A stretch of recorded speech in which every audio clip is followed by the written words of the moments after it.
Chapter 602. At your own peril. At your own peril, high-end private clubs were not something that ordinary people could play with. It was mainly about networking resources and acting cool. Shangshan Ruoshui could be so popular in the past because Jiang Xianbang had a rich network. He belonged to the kind of person who could mix with people from all walks of life. Moreover, Jiang Xianbang had been in the antique circle for so many years and had collected a lot of treasures, which attracted many big shots. Finally, and most importantly, when Shangshan Ruoshui was preparing, Jiang Xianbang found 6 VVIP members. Each VVIP member had a very strong background, and each of them had a different circle behind them. Later on, every new member needed to be recognized by these 6 VVIP members, which shaped the uniqueness of Shangshan Ruoshui. Unfortunately, after Jiang Xianbang's accident, many of the collections here were taken away or disposed of. The new owner, Boss Yi, did not care about this place, so it gradually declined. Later on, the withdrawal of the VVP members led to the loss of a large number of ordinary members, and finally, it became an ordinary private club today. Xueqingyin's presence today was already a great honor to Shangshan Ruoshui. That was why Han Jingdong was so attentive. But if it were not for Qin Sheng, Xueqingyin would not come here, not to mention that she did not like Han Jingdong and his group. After Qin Sheng came in, he unloaded his equipment. Xueqingyin also warned not to let anyone disturb him. Those who did not know would really think that he was a big star. But there were all kinds of stars that came to Shangshan Ruoshui often, and everyone was used to it. Brother Wu and Bahi followed him in. These 2 days, he had almost trained Bahi. He knew what to do and what to say. So today, Bahi obediently shut up. At this time, Bahi and Brother Wu sat on the rest seats next to them, casually looking at the decorations in the room. As for Xueqingyin, they did not dare to stay too long, in case they brought trouble to Qin Sheng. After all, they did not know this beauty's Beijing, and they could see that Qin Sheng respected her very much. Xueqingyin walked to the window and asked casually, "How does it feel to revisit an old place? Apart from the fact that people have changed, I don't have any feelings. I just feel that I have experienced too many things in the past 2 years. 2 years ago, when I first arrived in Shanghai, it was like this. 2 years later, when I returned to Shanghai, it was already like this," Qin Sheng said with a smile. He had left too many stories in Shangshan Ruoshui and made a few really good friends. Now, he had tricked them into staying in Hangzhou. Therefore, Qin Sheng planned to let them go back to Shanghai. At the same time, he wanted to prepare a big gift for them. Xueqingyin said half-jokingly, "Do you remember how silly you were when I first saw you?" Qin Sheng laughed and said, "Why can't I remember? The first time you came here, you drove a Range Rover and wore a clothes-fitting cheongsam. At that time, I, a bumpkin who had never seen the world, was stunned. At that time, you were really silly. Maybe this is what I admire about you," Xueqingyin said with a smile. She wanted to say that this was what she liked about him, but she felt that this sentence was too ambiguous, so she gave up. Actually, there were some things that she had always kept hidden in her heart. In the past, she had thought that it was possible, but now she felt that it was definitely impossible. Qin Sheng laughed and said, "It seems that you like simple and honest people."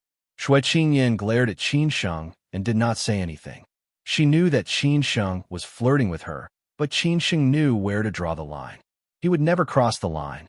Qin Sheng said to himself, "I remember that when I was in Shangshan Ruoshui, Song Yao was the best at playing the zither, and Gaowen was the best at making tea. I wonder if these 2 artists are still in Shangshan Ruoshui?" Brother Wu was very sensible and stood up. "I will ask." "You're in a good mood," Xueqingyin said with a smile. When Brother Wu pushed the door open and went out, there were 2 artists standing at the door. They had been waiting for instructions from inside and absolutely did not dare to leave half a step. Just now, Mr. Han had already told them that this was a VIP. After Brother Wu asked, he came back and told Qin Sheng, "Young master, the artist outside said that Song Yao is still in Shangshan Ruoshui, and Gaowen had already left the year before last." Qin Sheng sighed and said, "Everyone has their own choice. Then let Song Yao come over and play a few songs." Qin Sheng was familiar with the artists in Shangshan Ruoshui in the past, and he was also very good to them. Later, he heard from Ms. in Yu Fengji that Han Jingdong and Wang Haichao had forced these artists, especially the second son of the Yi family, to do a few things that angered the heavens and people. However, Qin Sheng did not expect that Song Yao, who had always been very cold, would stay, and that the seemingly outgoing Gao one would leave. Not long after, the beauty named Song Yao came in with a zither. She was wearing a plain cheongsam, and her figure was curvaceous. Her breasts were delicate, and her skirt was slit to the thighs. It was faintly discernible and very attractive. Qin Sheng looked out of the window with his back to Song Yao. Xue Qingyan squinted at the beauty in front of her. Her face was quite exquisite, and her temperament was also not bad. She had seen her before when she came here, so she could be considered familiar. Brother Wu and Bak sat there obediently, casually glancing at the beauty in the cheongsam. Compared to Xue Qingyan, she was too far behind. Song Yao bowed slightly and nodded with a smile. Then she looked at Xue Qingyan and said, "I haven't seen Sister Xue for a long time. I didn't expect you to come today." Xue Qingyan laughed and said, "You still remember me? How can I not remember Sister Xue? You even helped me a little," Song Yao said softly. Her voice was very pleasant, and it was said that she could also play the pipa, kunku opera, and Beijing opera. "I've forgotten all about it," Xue Qingyan said coldly. After all, to her, these were really small things that were not worth remembering. Besides, she was not interested in Song Yao. Song Yao was somewhat embarrassed, but she did not show any expression. She quickly returned to the topic and said, "I wonder which song Sister Xue would like to listen to today. You can ask him." Xue Qingyan looked at Qin Sheng, who was not far away from them, and said. Song Yao slightly raised her head and looked at the back of the man. When she came in, she had already noticed that the two men sitting at the side were obviously the confidants. Xue Qingyan and this man were the main characters. But why did the back of the man look so familiar? Could it be that he used to be a member? Song Yao was very confident in her gouging skills. There was nothing she could not talk about, otherwise, how could she stay in Shangshan Ruoshui for so long? "Sir, I wonder which song you would like to listen to?" Song Yao asked softly. At this time, Qin Sheng slowly turned around and said, "Fishing boat sing late." Why did the voice sound so familiar? This was one of Song Yao's doubts. Just as she was feeling puzzled, Qin Sheng had already turned around. When she saw the man's appearance, Song Yao was stunned, as if she had been electrocuted.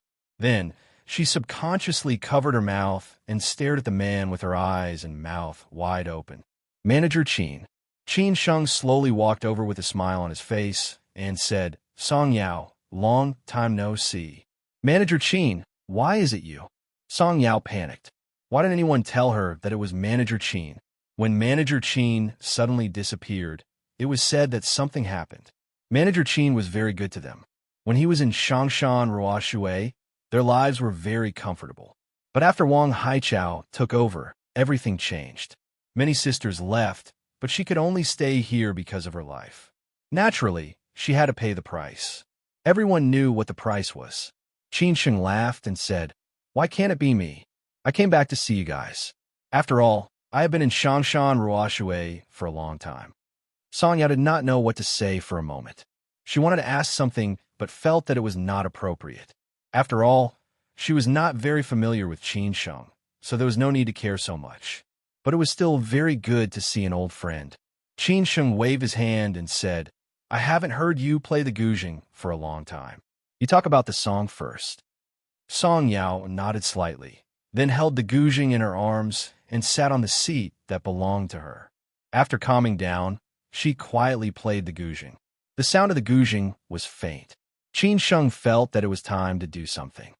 "Brother Wu, let's get to work," Qin Sheng ordered casually, but his eyes were a little more stern. At this moment, Brother Wu slowly stood up and walked out of the box. The two artists thought that there was something going on, but they did not expect that Brother Wu did not care about them at all and directly walked to a box at the end of the corridor. At the door of the box, there were also two artists and a young master. Brother Wu did not care about them and was ready to walk in directly, but he was stopped and said, "Sir, what can I do for you?" I'm looking for someone. Yi Muyang, Brother Wu said directly. The young master stopped Brother Wu and said, "You can't go in. Young master, Yi has already instructed that no one is allowed to go in. Please don't make things difficult for us." Brother Wu did not care about him and directly pushed the door open. In the private room, Yi Muyang was drinking and chatting merrily with his friends. Wang Haichao was also inside. Everyone was hugging an artist in their arms, and they were taking advantage of them. A few of them were already showing their naked bodies. The artists' faces were red. Some were very angry, but did not dare to do anything. After all, the second son of the big boss was here. If they did not take advantage of this, they would probably have to resign tomorrow. They were more or less reluctant to give up this job. Some went along with him half-heartedly. They were Yi Muyang's frequent customers and were often used to entertain friends. Anyway, they would get a lot of tips in the end. The atmosphere of the whole box was very chaotic. Brother Wu frowned slightly after coming in. Those who knew would know that this was a private clubhouse. Those who did not would think that it was a nightclub. Yi Muyang saw someone suddenly barging in and said angrily, "Didn't I say that no one is allowed to come in?" Brother Wu laughed and said, "Young Master Yi, you're really in a good mood. Who are you?" Yi Muyang frowned and said. The others also stopped what they were doing and looked up at this uninvited guest. Brother Wu did not say anything and said directly, "My young master wants to see young Master Yi, so he asked me to come and invite young Master Yi." "Your young master?" Yi Muyang did not understand. "Do I know him?" Brother Wu smiled and said, "My young master is an old friend of young Master Yi. Young Master Yi will know when you go over. If he wants to see me, why didn't he come over to look for me?" Yi Muyang said impatiently. Brother Wu said bluntly, "Young Master Yi, I don't know about this. But what I do know is that if you don't go over, you'll have to bear the consequences." F***CK. Yi Muyang was furious when he heard this. What kind of joke was this? However, he was afraid that it was some big shot over there. Hence, he instructed Wang Haichao, "Old Wang, go over and see who it is. He's quite arrogant." Chapter 603. Things were getting interesting. Back then, Yi Muyang had helped Yin Chaozong a lot. If he had not taken the initiative to befriend Qin Sheng and asked Qin Sheng to accompany him to Mount Jiuhua, the ambush that night would not have happened. Hence, after returning to Shanghai, the first thing Qin Sheng did was to deal with Yi Muyang. He thought he would have to wait for a few more days. He did not expect to get the chance to do both things at the same time. Behind Yi Muyang was his father, that boss Yi. If it was in the past, Qin Sheng would not dare to touch Yi Muyang. That bossy could deal with him easily. But today, Qin Sheng really did not care about this bossy. He was completely crushing him. If he could not do it, he would arm wrestle. At this moment, Qin Sheng asked Brother Wu to invite Yi Muyang over. This was considered giving Yi Muyang a chance. Unfortunately, Yi Muyang did not grasp this chance. Qin Sheng could not be blamed for this. Wang Haichao's position in Shangshan Ruoshui was not low. Deputy CEO and manager of the reception department. This was the position he had dreamed of. After Qin Sheng left in a sorry state, he finally got his wish. Hence, Wang Haichao thought that his position was not low. Almost all the members knew him. Hence, he prepared to go and take a look. Which god of Daluo came today? He was so arrogant that he did not even care about the second young master of the Yi family. Brother Wu did not stop Wang Haichao.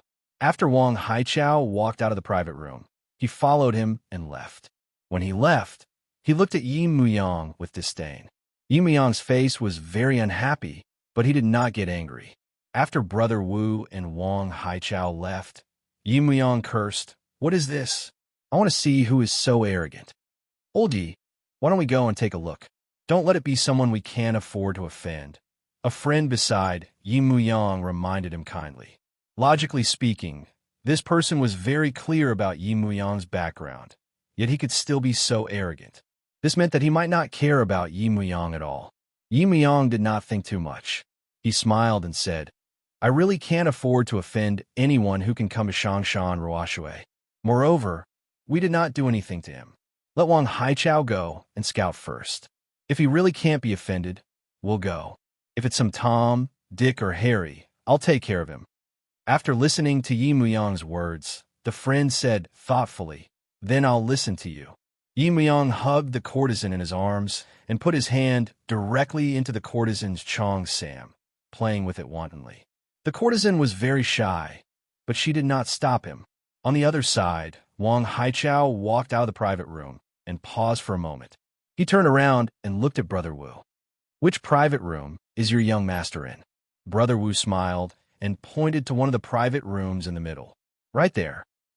There were two artists and a child standing at the door of the box. Wang Haichao walked over slowly and asked casually, who's inside? Shui Qingyan, Miss Shui, the artist said directly. They all had the detailed information of these members, so they could know them, such as knowing each member's preferences and taboos. Hearing the name Shui Qingyan, Wang Haichao was very shocked, but also a little surprised. He was shocked because he did not expect it to be Miss Shui. Shui Qingyan, of course, was not a stranger to him. She was one of the top members in the past. Her family was so prominent that even Jiang Xianbang and Boss Yi had to be courteous to her.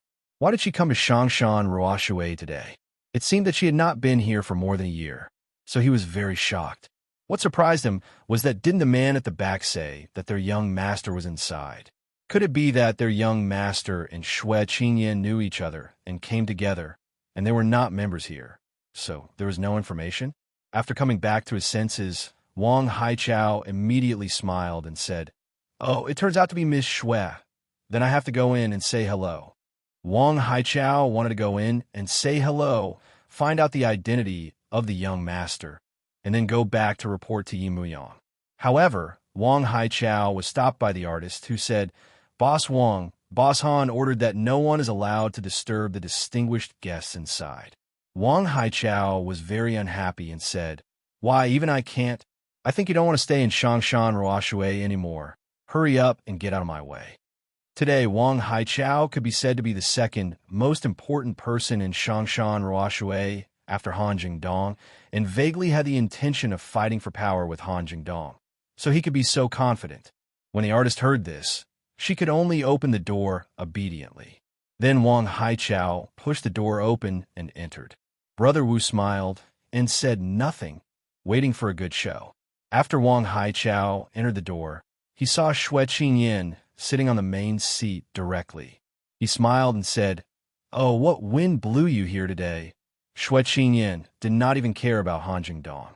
Only Bossy could make her be polite, but Wang Haichao was nothing.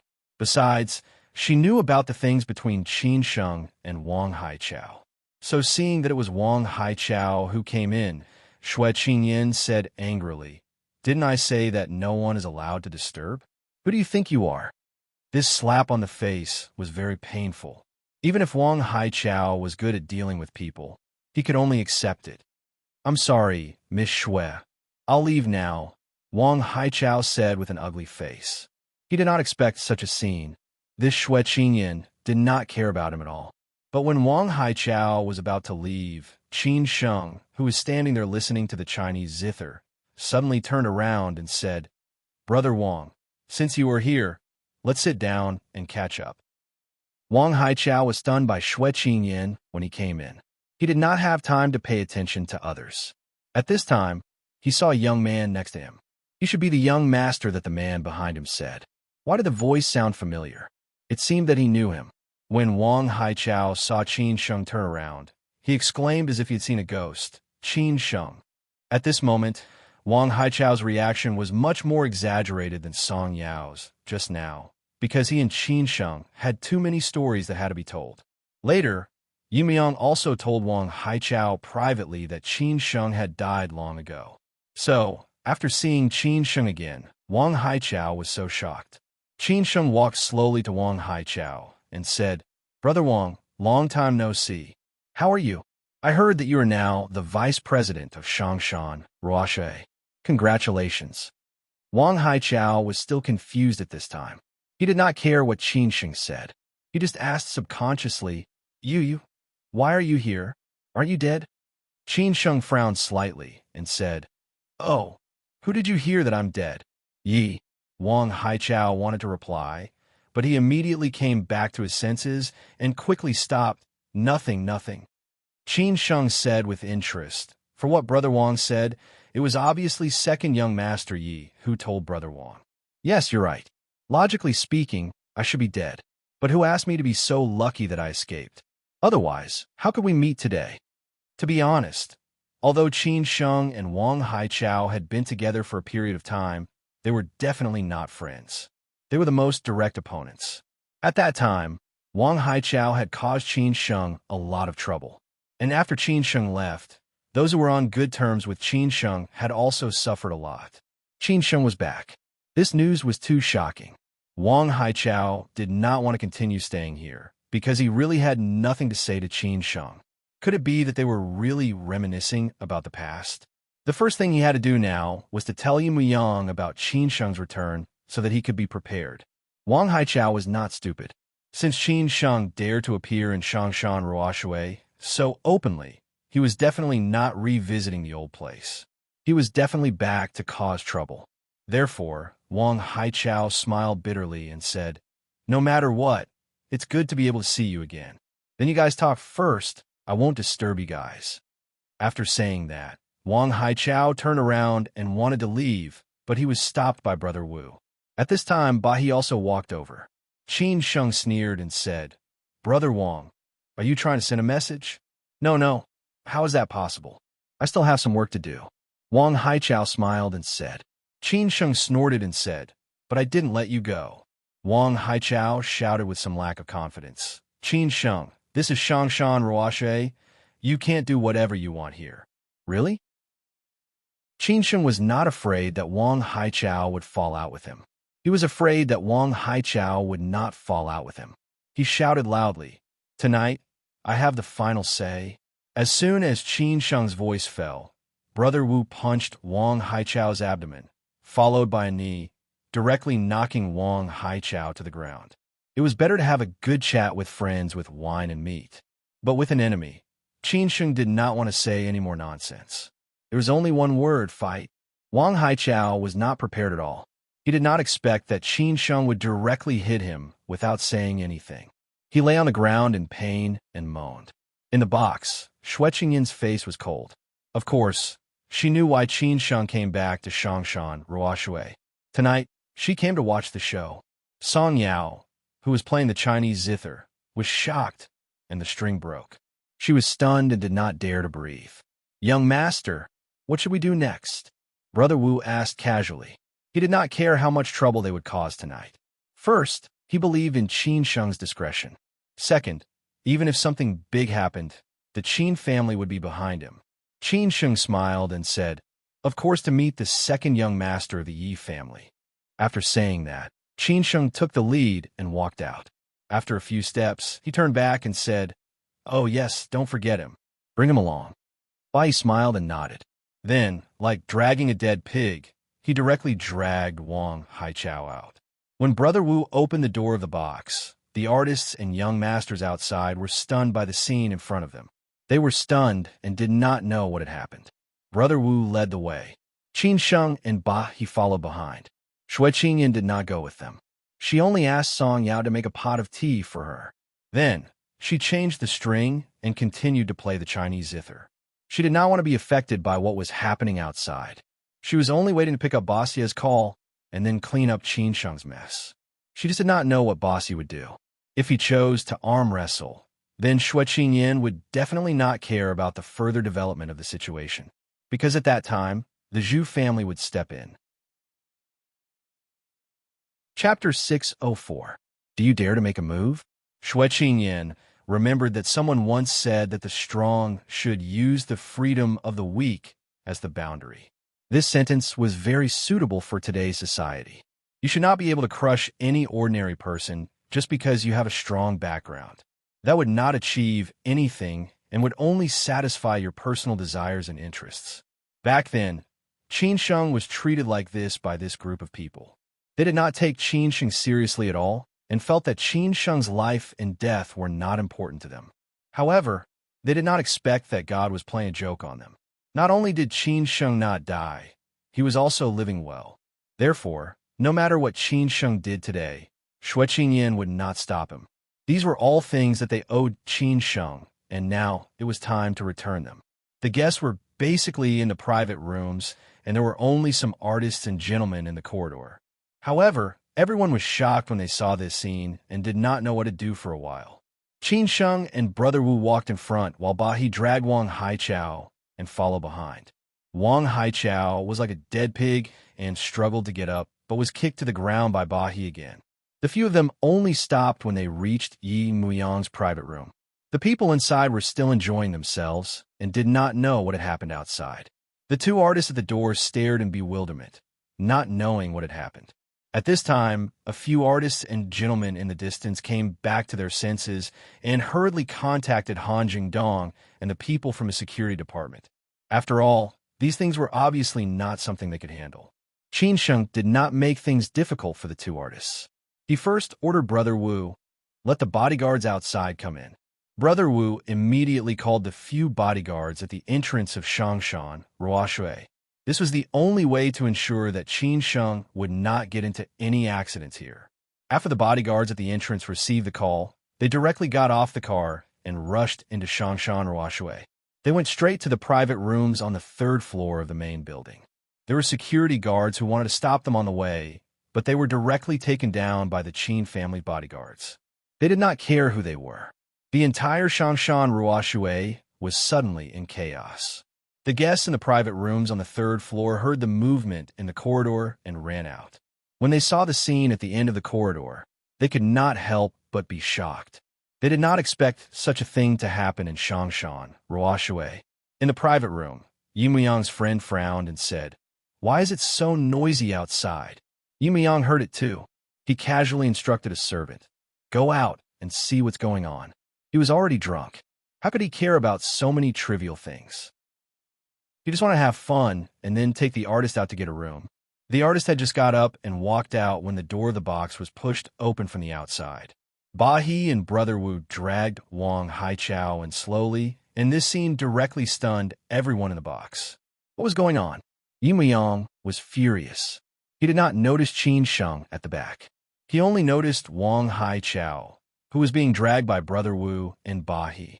Wang Haichao's face was swollen and covered in blood. He looked battered and exhausted. There was no trace of his past glory in Shangshan Ruoshui. "Who the hell are you? Do you know where we are?" Yi Muyang stood up directly and shouted at Brother Wu and Bahi. His other three friends also stood up. They all had similar backgrounds as Yi Muyang and were used to being domineering. Brother Wu and Bahi stared at this group of people coldly.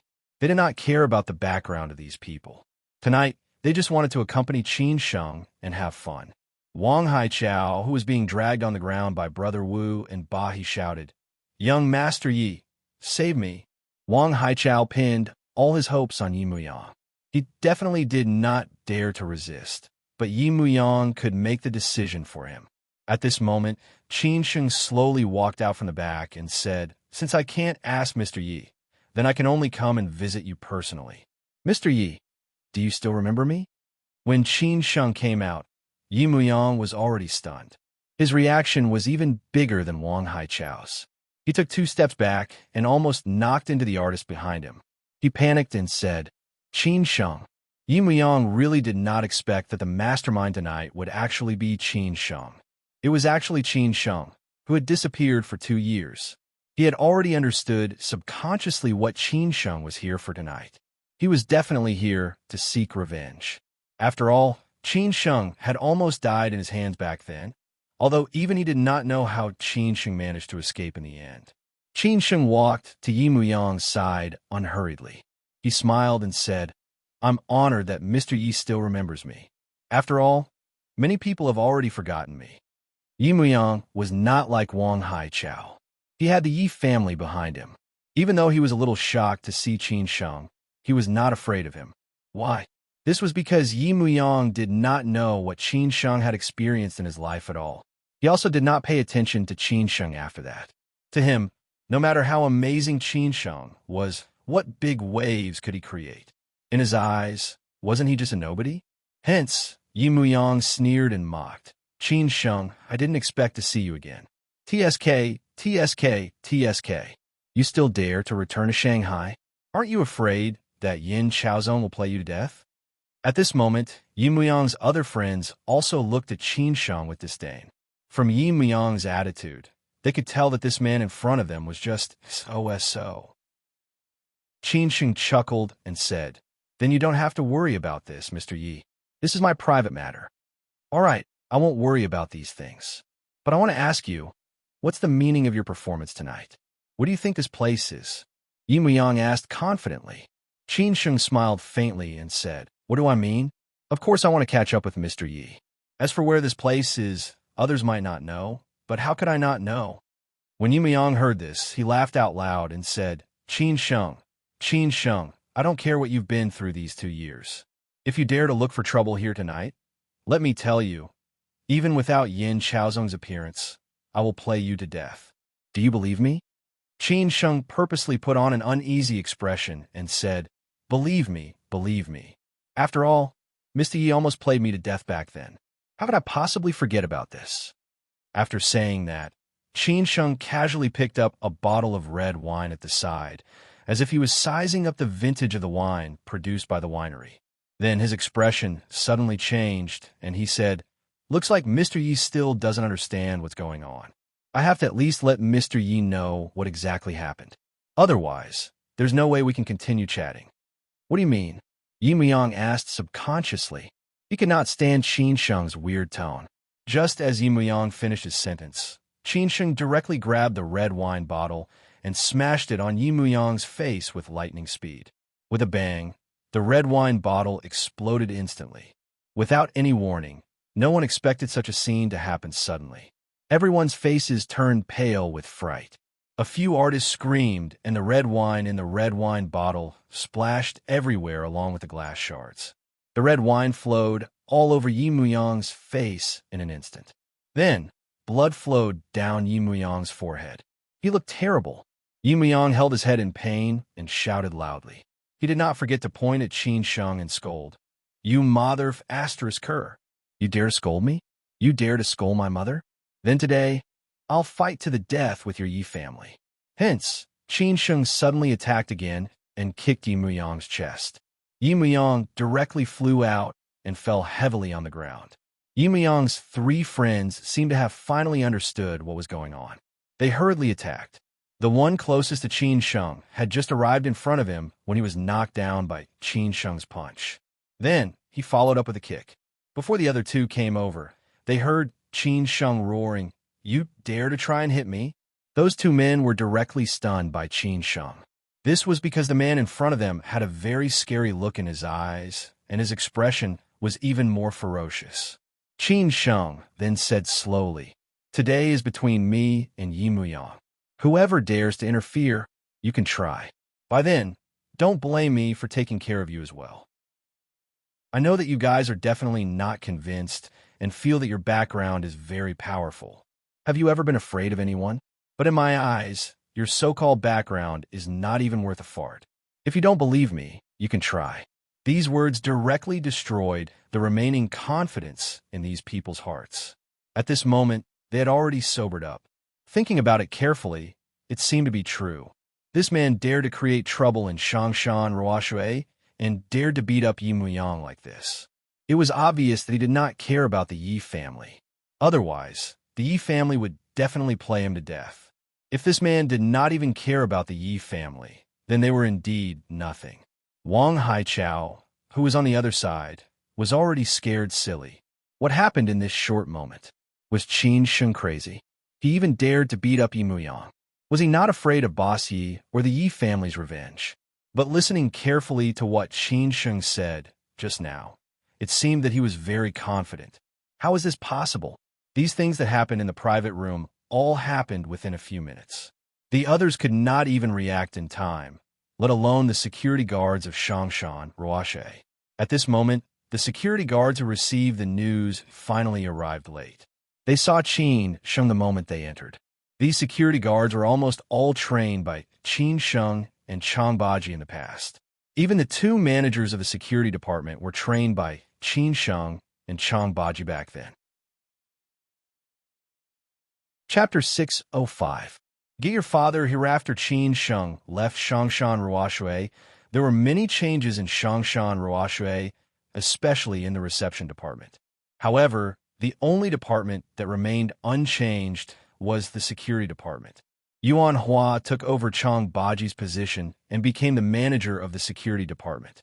Sun Chao was still the deputy manager of the security department. If Chang Baji had not appeared out of nowhere, Yuan Hua would have naturally taken his seat. Unfortunately, Chang Baji's sudden appearance had shattered his beautiful dream.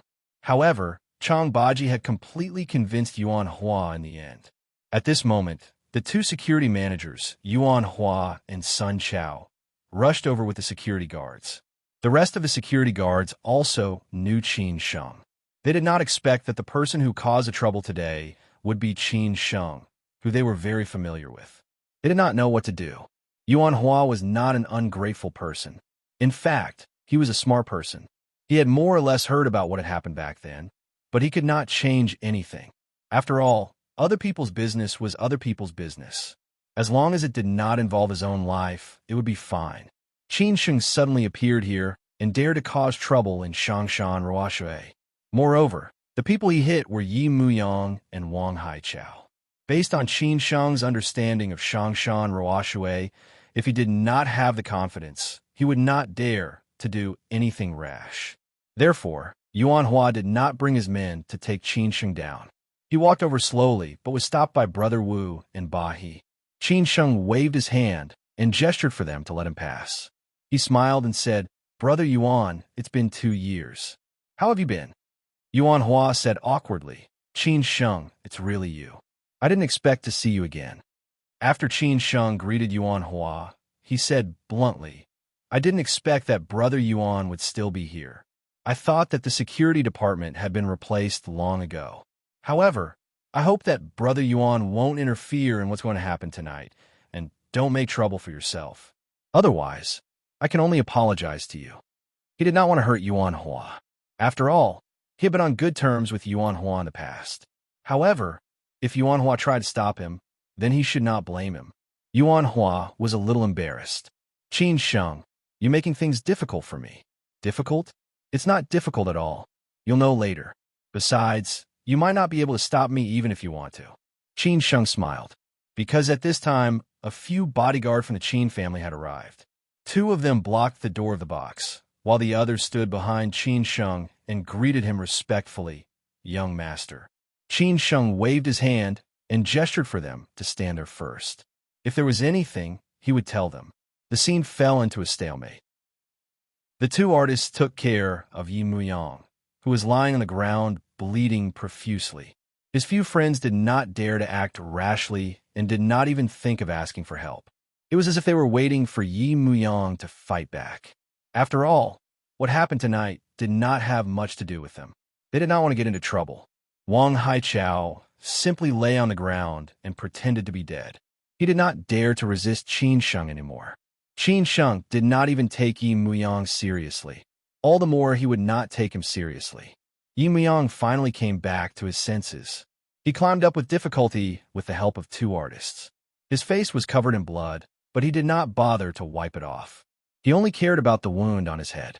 "Are you guys standing there waiting to die? Beat him up." Yi Muyang saw that the security guard from the security department had arrived and finally had some confidence. He was kind to them. Yuan Hua and Sun Chao did not know what to do. Qin Sheng had already said those words just now. No matter how stupid they were, they would understand what was going on. Taking a step back, it was because Qin Sheng was very familiar with them in the past. That was why he said those words. However, Yi Muyang was after all the son of the boss behind Shongshan Ruoshui. He could be considered as half the owner here. Now that he was beaten up like this, if they did not take action today, not only would they lose their jobs, they would also be punished by Boss Yi. If they took action, they would definitely be at a disadvantage. Qin Sheng had so many bodyguards, and they only had so few. They were not on the same level at all. If they did not take action, they would offend Yi Muyang and Boss Yi. By then, the loss would outweigh the gain. So now, Yuan Hua and Sun Chao were in a dilemma. They looked at Qin Sheng and then glanced at Yi Muyang, who was in a terrible state. The two of them still could not make up their minds.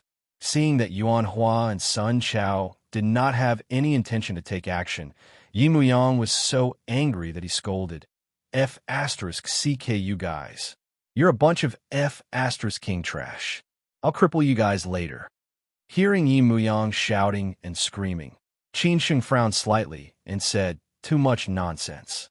Just as Qin Sheng finished his sentence, Brother Wu knew what was going on. Without another word, he took a big step forward and gave Yi Muyang another kick. With a bang, Yi Muyang flew out again and directly smashed a few ornaments in the corner. The group of people panicked. They were so scared that they did not dare to speak. This was too F asterisk king violent. Just one word, and he would take action. One must know that Yi Muyang was Boss Ye's second son. If he was beaten to death, how big of a commotion would that be? This time, even two artists were implicated and fell down. They were so scared that they did not dare to help Yi Muyang anymore. Yi Muyang's friends were at a loss of what to do. Yi Muyang was in so much pain that he gritted his teeth, but he was still scolding. However, facing this stranger Qin Sheng in front of him, Yi Muyang was both afraid and hateful. He was afraid that Qin Sheng would really beat him to death. He was hateful that he could not wait to kill Qin Sheng. Yi Muyang only had one thought in his mind now. That was to leave this place quickly. Only by leaving this place could he have the ability to take revenge on Qin Sheng. The room had been noisy for so long. The person in charge of Shangshan Ruoshui, Han Jingdong, finally came late. Nobody knew what this guy had been doing just now. Han Jingdong rushed over. He did not expect such a big thing to happen tonight. This was the big boss's son. If anything really happened, he could not bear the responsibility. When Han Jingdong entered, he saw Qin Sheng, who had just pulled a chair and sat down casually. He said in shock, "It's you, President Han. You're finally here. I've been waiting for you for a long time," Qin Sheng said with a smile. The Qin family's bodyguards had originally stopped Han Jingdong. When they saw Qin Sheng's gaze, they immediately let him pass. Han Jingdong could not care about anything else at all. He hurriedly walked in. When he saw the messy room and Wang Haichao, who was lying on the ground, he frowned but did not get angry. However, when he saw Yi Muyang, who was lying in the corner with blood all over his face, Han Jingdong instantly exploded. He said furiously, "Qin Sheng, do you know what the F asterisk CK you're doing?" Han Jingdong could not care about anything else at this moment. He did not even think about how Qin Sheng suddenly appeared in Shangshan Ruoshui and what he wanted to do tonight. He was only worried about Yi Muyang now. If anything happened to Yi Muyang, no one could bear the responsibility. Although Yi Muyang was not a proper person and only knew how to eat, drink, and play all day, a standard hedonistic son, the big boss's wife doted on this son very much. She spoiled him and let him do whatever he wanted. Hence, Han Jingdong did not dare to think about the consequences. When Han Jingdong just appeared, Qin Sheng still wanted to be polite with him. However, Han Jingdong scolded him right to his face. In the past, Qin Sheng did not know if he could take it, but now, he definitely could not. "I gave you face, but you don't want it. You really think you're someone." Qin Sheng stood up and scolded. Then he directly picked up the chair under his butt and smashed it on Han Jingdong. Qin Sheng's speed was not something an ordinary person could compare with. When Han Jingdong came back to his senses, the chair was already in front of him. Han Jingdong, who was full of anger and wanted to open fire with Qin Sheng, was directly smashed to the ground by Qin Sheng's chair. Everyone was shocked again. Even President Han could not handle this young man in front of them. He was defeated just like that. What should they do?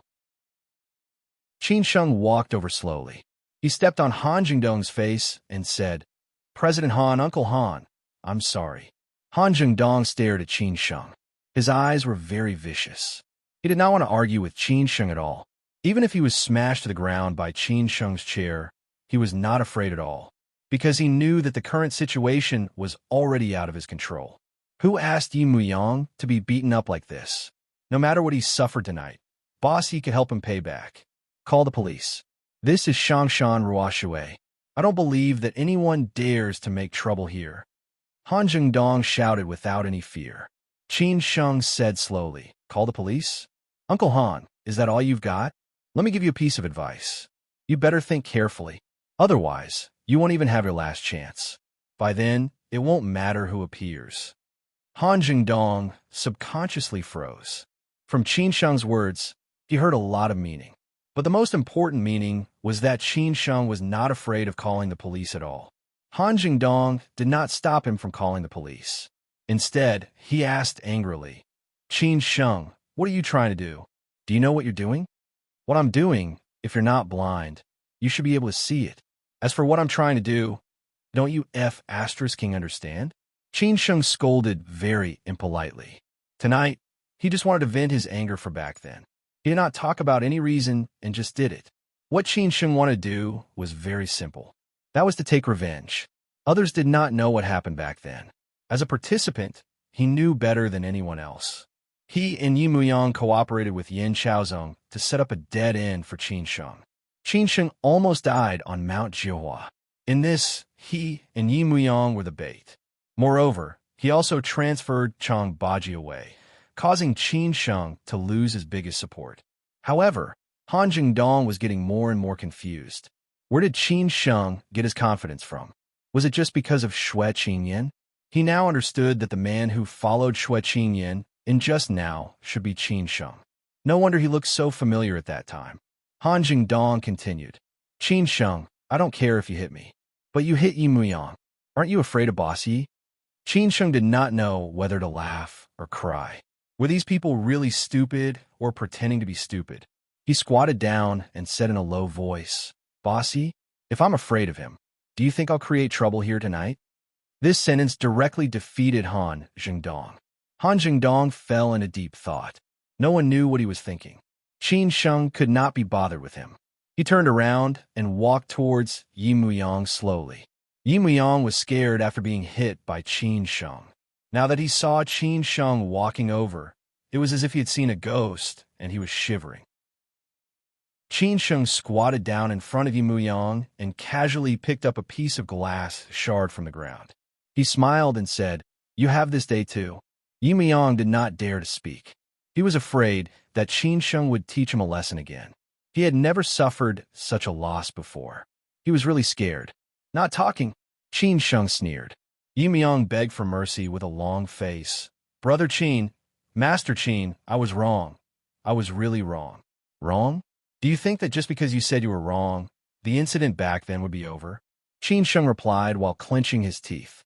Before Yi Muyang could reply, the glass shard in Qin Sheng's hand suddenly stabbed into Yi Muyang's thigh. Yi Muyang did not expect Qin Sheng to do this. He screamed in pain. His voice was terrifying. Other people, not to mention experiencing it themselves, just seeing this scene made them feel the same way. After Qin Sheng did this, he said in a tone that was neither light nor heavy, If you want to live, then let your father do it. After saying this, Qin Sheng then let go of Yi Muyang. He casually found a chair and sat down. He casually pulled a good-looking artist over and started chatting.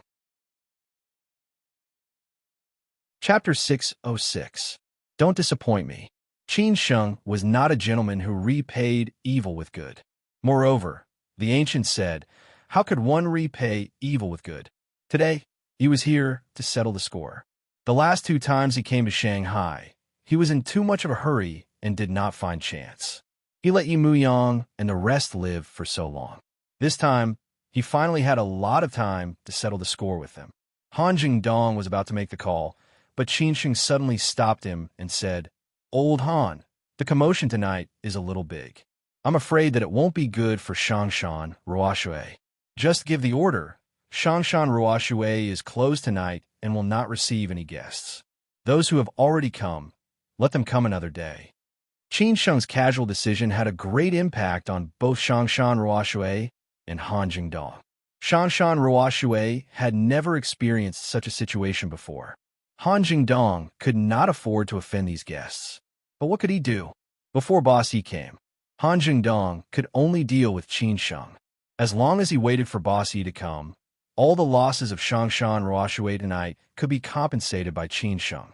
Besides, with such a big movement, it was really not suitable for business. I got it, Han Jingdong said casually. Then he took his phone and left. At the same time, he called out all the other artists and the security guards in the room. Of course, he did not dare to take the artist in Qin Sheng's arms away. After walking out of the private room, Han Jingdong immediately gathered the management and asked them to inform all the guests tonight that Shangshan Ruoshui had an emergency and would be closed tonight. He hoped that they could understand and would definitely compensate them later. Of course, all the expenses tonight would be free of charge. At the same time, he ordered the security department to guard all the exits of the building and forbid any outsiders from entering or leaving. He then threatened everyone that if anyone dared to leak what happened tonight, they would not be forgiven. After everything was arranged properly, Han Jingdong called Bossy. The next thing was out of his control. He had to apologize to those VIPs later. Han Jingdong still had this bit of ability, but he was quite lacking compared to Su Lancheng. Su Lancheng did not have Jiang Xianbang, but he could still manage Shangshan Ruoshui well. But Han Jingdong did not have the support of Bossy, but he managed Shangshan Ruoshui like this. Inside and outside the private room, the Qin family's bodyguards had already taken control. Other than the few people involved, only the artist in Qin Sheng's arms and a few of Yi Muyang's friends were left. Yi Muyang's friends were very embarrassed. They were in a dilemma and looked a little helpless. They did not have any courage or confidence to fight with this man in front of them. Firstly, they were not clear about this man's background and were unwilling to offend him just because of their emotions. Secondly, he even dared to beat up Yi Muyang to this extent and wanted to negotiate with Yi Muyang's father directly. What capabilities do they have? Qin Sheng glanced at Yi Muyang's friends and said, "Guys, sorry for what happened tonight. If you want to leave, I won't stop you. If you want to stay and watch the show, I welcome you. I'm just afraid that you don't have the guts. Of course, after you leave, if you want to retaliate against me, I'll also welcome it. As I said, bear the consequences yourself." The few men looked at each other and did not dare to say anything. After looking at each other for a while, they finally made a decision. That was to leave quickly and not get involved in this mess. They looked at Yi Muyang, who was in a sorry state at the moment. They more or less could not bear to see him like this, but they had no choice at this time. Hence, they felt a little guilty and hoped that Yi Muyang could understand. Yi Muyang was expressionless, lying on the ground like a corpse. Now, he only hoped that when his father arrived, he would be able to give him confidence so that he could take revenge on Qin Sheng. After everyone left, Qin Sheng hugged the artist in his arms and caressed her slender and beautiful legs casually. However, he did not go overboard and asked, "Where are you from?" This oval-faced, long-legged artist, who used to be a flight attendant of Eastern Airlines, trembled and said, "Hunan." "Two lakes produce beauties," Qin Sheng said with a smile, but he did not go overboard. He chuckled and said, "When did you come to Shangshan Ruoshui?" The artist said softly, "Just now last winter." "That's not a long time," Qin Sheng continued to chat. "Don't be afraid, I won't hurt you. I don't have any interest in you. I'm just using you to kill time. As for your relationship with Yi Muyang, I don't care. That's your own choice. However, if he used force on you and you have resentment in your heart, you can vent it now. You don't have to be afraid. As long as I'm here, he won't dare to take revenge on you." While he was more or less speechless. At this time, this young master still had the mood to pick up girls. He really did not know how big the shadow in the heart of the brother in the opposite corner was. Although Qin Sheng said so, the artist did not dare to say anything, let alone do anything. To be honest, Yi Muyang did not use force on her. It was just that she took the initiative to choose this path, so she could not blame others. The artist did not speak, so Qin Sheng lost interest. He directly let go of the artist and said somewhat disappointedly, "You can go. I won't make things difficult for you." After the artist heard this, she felt relieved and quickly walked out of the box. Qin Sheng looked at Bahi and asked casually, "Bahi, when you were in Inner Mongolia, did you see Uncle Man doing things? I heard that the people there are tough. They will fight if they don't agree with each other." Bahi explained in a low voice, "I haven't seen it before. When I graduated from university, my uncle had already retired from Jianghu. I followed him to the desert to plant trees, but I heard that those people were very afraid when they saw my uncle." Brother Wu also echoed, "Although I haven't seen Uncle Man do things, I heard my dad and many friends talk about the legendary story of Uncle Man. He is the eagle of Mengxi." Qin Sheng said with God's yearning, "Next time when I have the chance to go to Inner Mongolia, I must visit Uncle Man personally and listen to those lost Jianghu stories. It can also be a kind of fun." Brother Wu said casually, "Actually, Master Qin's story is the real legend. It's just that you, young master, are not willing to listen to it. Let's not talk about this." Qin Sheng waved his hand casually and said, "Of course." He knew what Brother Wu wanted to say. Yi Muyang, who was listening on the other side, was very nervous. At this time, he had already calmed down and started to think about the things behind the scenes. After all, as a descendant of a big family, even if he was a rich playboy, he would still be influenced by many things. First of all, Qin Sheng was definitely here for revenge tonight. Second, Qin Sheng dared to cause trouble in Shangshan Ruoshui and dared to beat him here. He must have someone backing him. Otherwise, how could he be so unscrupulous? After all, Qin Sheng knew the background of the Yi family, and at the same time, he had to face his old man. Third, Qin Sheng was called Young Master, and that man mentioned the keyword Master Qin just now. So what was Qin Sheng's background? At this time, Qin Sheng slowly stood up and walked in front of Yi Muyang. He said, "Second young master Yi, what are you thinking about?" Yi Muyang did not even raise his head, let alone speak. He just wanted to lie here quietly and wait for his father to come, lest he got beaten up again. Qin Sheng smiled and said, "I know, you must be waiting for your father to come, thinking that after he comes, you can take revenge, right? Don't worry, when the time comes, I will definitely give you a chance." Yi Muyang was still the same. "No matter what you say, I will just ignore you." Qin Sheng let out a long sigh and said, "Sigh, you really disappoint me. I hope your father won't disappoint me, and I also hope Yin Chaozong won't disappoint me later." After that, Qin Sheng went to his seat and played with his phone out of boredom. At this moment, Shangshan Ruoshui outside was already in a mess. Many distinguished guests were cursing the artists and young masters because their spirits were dampened. In the end, they could only leave.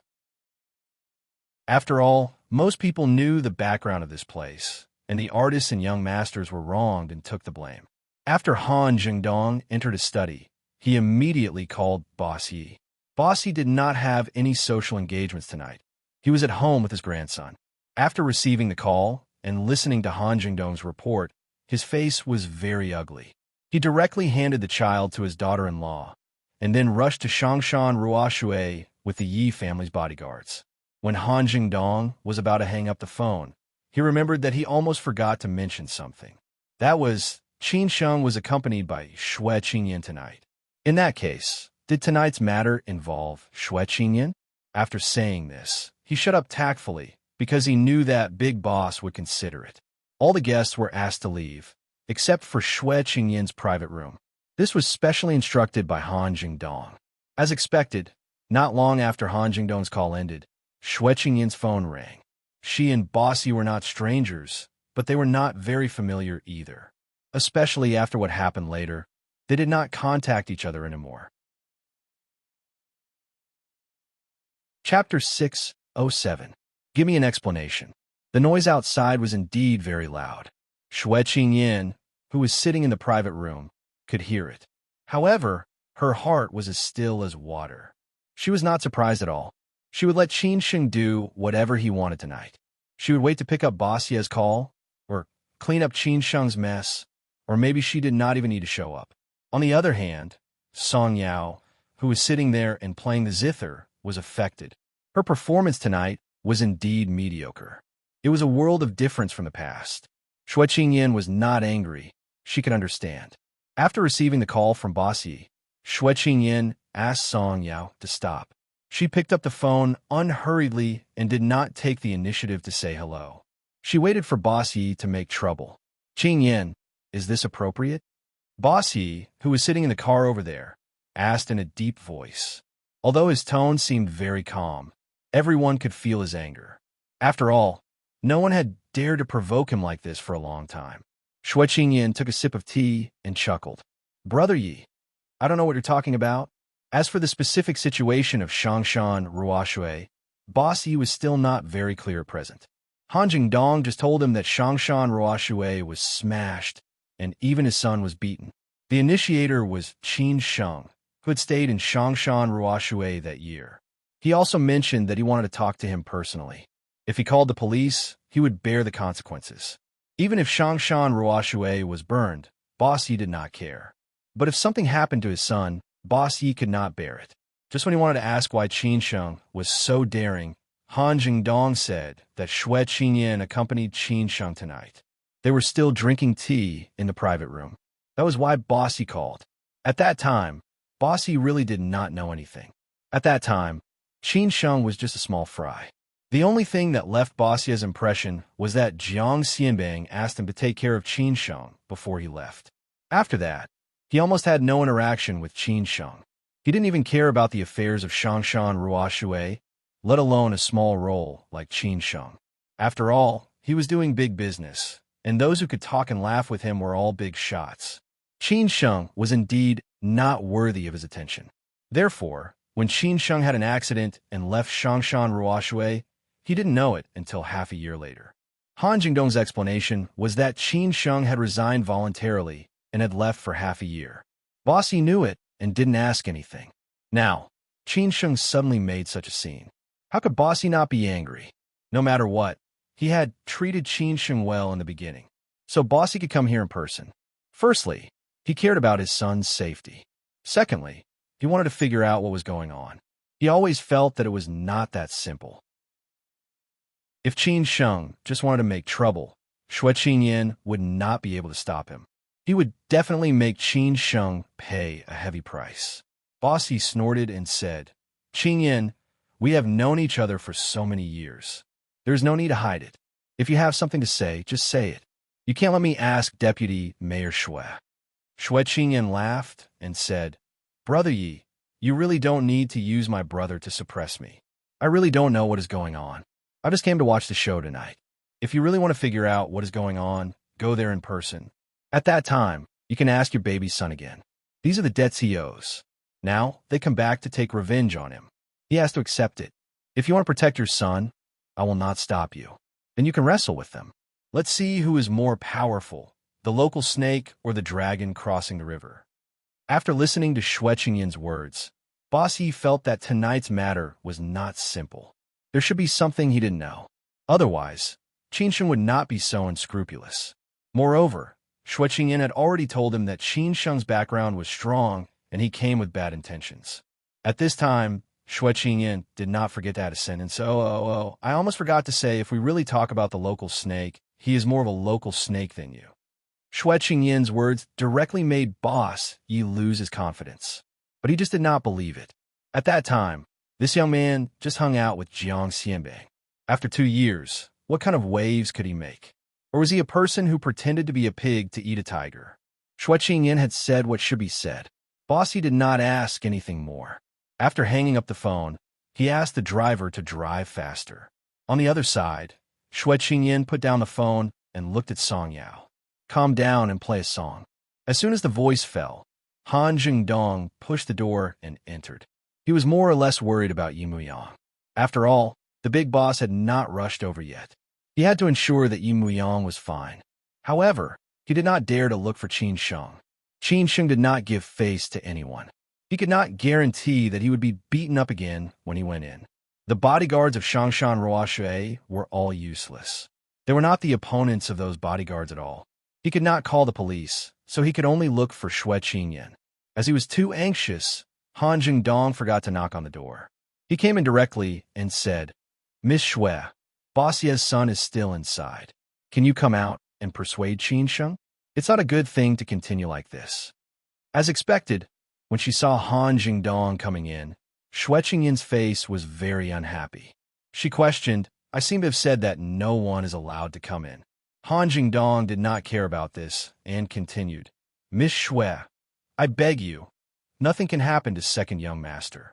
When Xue Qingyan said this, Xue Qingyan became even angrier. She directly said angrily, Who do you think you are? You're not qualified to beg me. Get out. When Han Jingdong heard this, he was stunned for a moment. He knew that Xue Qingyan was really angry. He did not dare to say anything and quickly apologized. I'm sorry, Miss Xue. I know I'm wrong. I'll get out now. After saying that, he quickly left. He more or less regretted trying to find a doctor in a desperate situation. Now he could only wait for the big boss. Actually, Han Jingdong was more or less selfish. What happened at that time was not done by Yi Muyang alone. He also put in a lot of effort. So if Qin Sheng could find Yi Muyang to take revenge, he would definitely not let him go. That was why he was a little flustered. In the private room, Qin Sheng had nothing to do while waiting for Boss Ye's arrival. Yi Muyang, who was in the corner, had already calmed down. He was lying there with his eyes closed. After this incident, it was enough for him to be quiet for a period of time. 20 minutes later, Boss Ye's motorcade finally arrived at Shangshan Ruoshui. The 3 cars drove directly to the bottom of the main building. Many bodyguards quickly escorted Boss Ye upstairs. Han Jingdong had also been waiting in the hall for a long time. After seeing Boss Ye, Han Jingdong finally felt at ease. He quickly went up and said, Boss Ye, quickly go up and take a look. Second young master is too miserable. Boss Ye did not say too much nonsense. He just asked which floor it was and then hurriedly went upstairs with his bodyguards. After entering the corridor, he saw the Qin family's bodyguards at the end of the corridor from afar. The Yi family's bodyguards were already ready to make a move. As long as Boss Ye gave an order, they would immediately rush up. The bodyguard at the door of the private room saw the movement in the corridor. He immediately walked in the private room and said, Young master, they are here, and they even brought a lot of people. Don't worry about them. They don't dare to do anything. Qin Sheng smiled disapprovingly. Boss Ye was surrounded by many bodyguards and walked inside. His aura was very strong. Everyone could feel his anger now. When he walked halfway, Boss Ye suddenly asked, Which private room is Xue Qingyan in? Han Jingdong quickly pointed to the private room not far away and said, She is in that private room. She has been drinking tea and listening to music. So Boss Ye slowly walked over and signaled others to stay outside. Then he pushed the door and went in alone. Xue Qingyan subconsciously looked up and saw that Boss Ye had arrived. She slowly got up and said, Brother Yi, don't you believe me? Boss Ye chuckled and said, It's not that I don't believe you. Everything happens for a reason. I believe that Qin Sheng is not that kind of unreasonable person. Since I can come here, I am here to solve this matter. Then Brother Yi should go there quickly. Xue Qingyan was still polite. After all, Boss Ye was really a big shot. Boss Ye frowned and asked, Since you are here, then go with me. Don't say that I bully you. Xue Qingyan laughed and said, I know Brother Yi is a reasonable person and will not do such a thing. I'm just afraid that if I go there, Brother Yi will lose face. After all, I'm just an outsider. Boss Ye squinted and said, Well, then I will go to meet Qin Sheng. I don't believe that I, Yi Tianming, who has been in Shanghai for so many years, can't defeat a young man. Xue Qingyan shrugged. She could understand why Boss Ye was so angry. If she was not here today, she was afraid that he would be too lazy to reason with Qin Sheng. Boss Ye walked out of the box and continued to go to the box in front. Xue Qingyan did not want to listen to the music. What's more, the music that Song Yao played tonight was really not good, so she let Song Yao leave. When Song Yao left the box, Xue Qingyan hesitated for a moment and then dialed Qin Sheng's aunt, Zhu Qingwen. She followed Qin Sheng to make trouble tonight. After all, she had to tell Zhu Qingwen, in case something really happened, this sister would blame her. For Boss Ye, Xue Qingyan was somewhat uncertain, so she had to make this call. If Boss Ye really wanted to fight with Qin Sheng, it was not that he did not have the qualification and strength, but he would definitely lose in the end. But Qin Sheng would also pay the corresponding price. It was up to Boss Ye's choice. When Boss Ye walked to the door of the innermost box, before the Yi family's bodyguards could do anything, the few bodyguards at the door of the Qin family had already taken the initiative to open the door. Boss Ye pushed the door with everyone and entered. After walking into the box, when he saw the messy box, Boss Ye's face became very ugly. When he saw his son in the corner with blood all over his head, Boss Yi subconsciously clenched his fists. His whole person was a little gloomy, as if he could explode at any time. After Yi Muyang heard the movement in the box, he slowly opened his eyes at this time. But when he saw that his father had finally come, Yi Muyang finally came back to life. He did not know where the strength came from, but he climbed up directly and ran over to hug his father's thigh, crying and shouting, "Dad, Dad, you have to help me, help me." When Bossy came in, Qin Sheng had already stood up. With so many people suddenly rushing in, all the bodyguards of the Qin family were on standby, ready to take action at any time. They would definitely protect Qin Sheng from any accidents. Qin Sheng did not provoke Bossy immediately. He did not have the intention to offend Bossy to death. Moreover, he respected Bossy a lot. Today, he was only here to settle the score.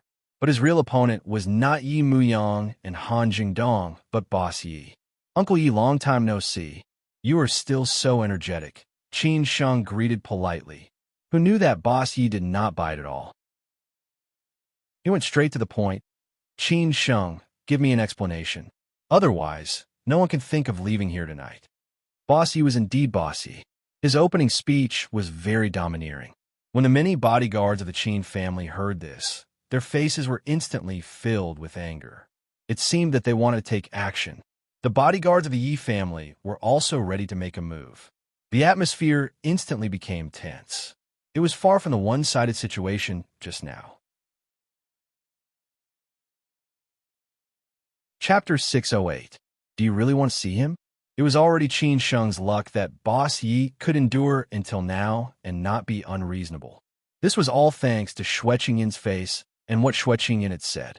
If Xue Qingyin had not said those words, Boss Yi would not care about those things behind. He would first get rid of this anger, even if he had to pay a higher price in the end. So this was also Boss Yi's luck. Otherwise, if he really was unreasonable to Qin Sheng, there would naturally be people who would be unreasonable to him later. Then it would not be as simple as tonight. No matter what, it was all Yi Muyang's fault at the beginning, so everything happened today. What Qin Sheng did tonight was not too much. Now, Bossy was here. He, who did not know the truth, was naturally angry in his heart. He asked Qin Sheng to give him an explanation. If this explanation could not satisfy him, Bossy would not care about anything. Han Jingdong took a chair for Bossy. After Bossy sat down, he looked directly at Qin Sheng. At the same time, he reprimanded his son who was still lying on the ground. It really made him lose his face. Qin Sheng was not afraid at all. He said slowly, "Uncle Yi, to be honest, if there were not those things in the past, I definitely did not mean to offend you. Maybe after returning to Shanghai, I will visit you in person. Let's not talk about the relationship between you and Uncle Jiang. Even when I was in Shangshan Ruoshui, you promised Uncle Jiang to train me. You have high hopes for me. I still remember this kindness."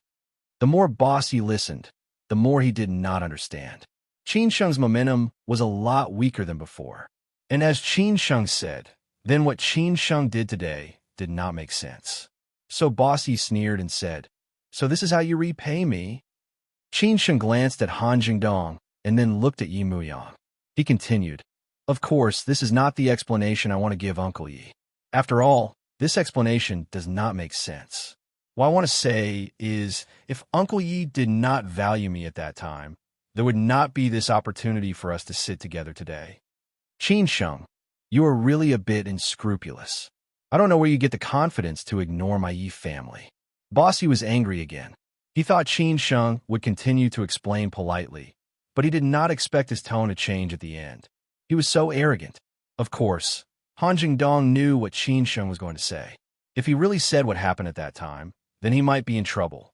So Han Jingdong interrupted, "Bossy, don't listen to his nonsense. He is ungrateful. Look at how he beat second young master up. Bossy, you have to help second young master." When Yi Muyang heard what Han Jingdong said, he immediately understood what he meant. He hurriedly added, "Dad, you have to stand up for me. Look at how he beat me up. Qin Sheng just doesn't care about our Yi family and came back to show off. Hurry up and take care of him." Qin Sheng looked at this funny scene and sneered. "The two of you are acting well. Do you have a strong desire to live? Are you afraid that I will say what happened at that time? Qin Sheng had already obviously guessed that Boss Yi did not know what happened at that time. If Boss Yi knew, he would not be chatting with him like this. These two would not have to act like this now. Boss Yi finally understood something. Obviously, Han Jingdong and Yi Muyang were hiding something from him. Otherwise, Qin Sheng would not say that. Could it be that Qin Sheng left his job strangely at that time? Boss Yi wanted to know the truth first. So he glared at him and scolded, "Shut up." Then he looked at Qin Sheng and said, "You continue." Qin Sheng said with a sarcastic face, "I have already guessed it. Uncle Yi, you definitely do not know what happened 2 years ago. If you know, we don't have to talk like this. We can directly talk about the conditions." "What happened 2 years ago?" Boss Yi asked closely. Qin Sheng smiled and explained, "2 years ago, I suddenly left Shangshan Ruoshui. No one knew the reason. Later, I heard from others that Boss Han announced to the public that I resigned on my own." "Boss Han, am I right?" Han Jingdong's mind was in a mess. He did not know how to explain this matter. He could only say confusedly, "You resigned on your own. Everyone knows about this." Yi Muyang also quickly said, "Dad, don't listen to his nonsense. He is lying to you. I had a little grudge with him at that time. That's why he came back to vent his anger on me. I don't have time to argue with you. You don't have a right to say anything to me. I have plenty of time to deal with you later." Qin Sheng was too lazy to care about Han Jingdong, who was already useless. He continued to look at Boss Yi and said, "Uncle Yi, do you want to know what exactly happened?" Boss Yi was upset by what happened tonight. He stood up and gave Yi Muyang a slap and said, "Unfilial son, shut up." Not to mention that Yi Muyang was stunned by the slap. Even Han Jingdong was shocked. He quickly shut up and took 2 steps back. "Say it," Boss Yi said with a livid face. No matter how strong Boss Yi's aura was, Qin Sheng was still unmoved. He said slowly, "Because 2 years ago, Han Jingdong and Yi Muyang joined hands with Yin Chaozong of the Yin family to set me up. I almost died on Mount Jiuhua. Fortunately, Qin Sheng, was lucky. Not only did I not die, but I'm still alive. So I came back today to take revenge." After Qin Sheng told the truth, he felt comfortable both physically and mentally. Next, he would see how Boss Yi would respond. Would he help his relatives and ignore reason? Or would he have a sense of propriety? If it was the former, then it would be easy. Boss Yi could not recognize me. Then I will find someone whom Boss Yi has no choice but to lower his head. If it was the latter, then it would be even easier. He directly stated his conditions. Everything was revealed. Boss Yi could not help but be a little shocked.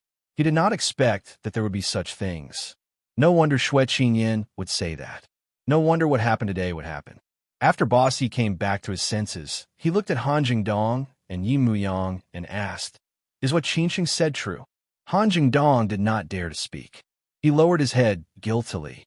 At this time, he did not dare to refute anything, because he had already reached the level of the big boss and Qin Sheng. However, Yi Muyang refused to admit his mistake and said, "Dad, don't listen to his nonsense. There is no such thing. How could I be such a person? You have to believe me." Han Jingdong's attitude had already shown everything. Besides, based on his understanding of Qin Sheng at the beginning, Qin Sheng was not such an unreasonable person. He also did not dare to offend him unscrupulously. So Boss Yi kicked his own son and said, "Unfilial son." He turned around and looked at Han Jingdong. He let out a long sigh and said, "Lao Han, you have disappointed me." Han Jingdong did not dare to hide anymore. He said helplessly, "Boss Yi, I am sorry. I was wrong." Everything was revealed. Then, the next step was to discuss the conditions. As for how Boss Yi would deal with Han Jingdong and his son, that was Boss Ye's business. But now Qin Sheng's debt had not been paid back. So Qin Sheng said, "Now, Uncle Yi, do you think that what I did tonight was too much?" Although Boss Yi was very shocked about this matter, what Qin Sheng did tonight was also too much. He thought for a moment and said, "Since that matter really happened, I, Yi Tianming, am not an unreasonable person who does not know right from wrong. I apologize to you on behalf of my unfilial son. I will definitely teach him a lesson later. Tonight, you've already hit me and smashed me. I'll pretend that nothing happened and let this matter go. What do you think? He was in the wrong, so Bossy took a step back. He had to give Xue Qingyan face, so he did not want to pursue Qin Sheng. He accepted this loss.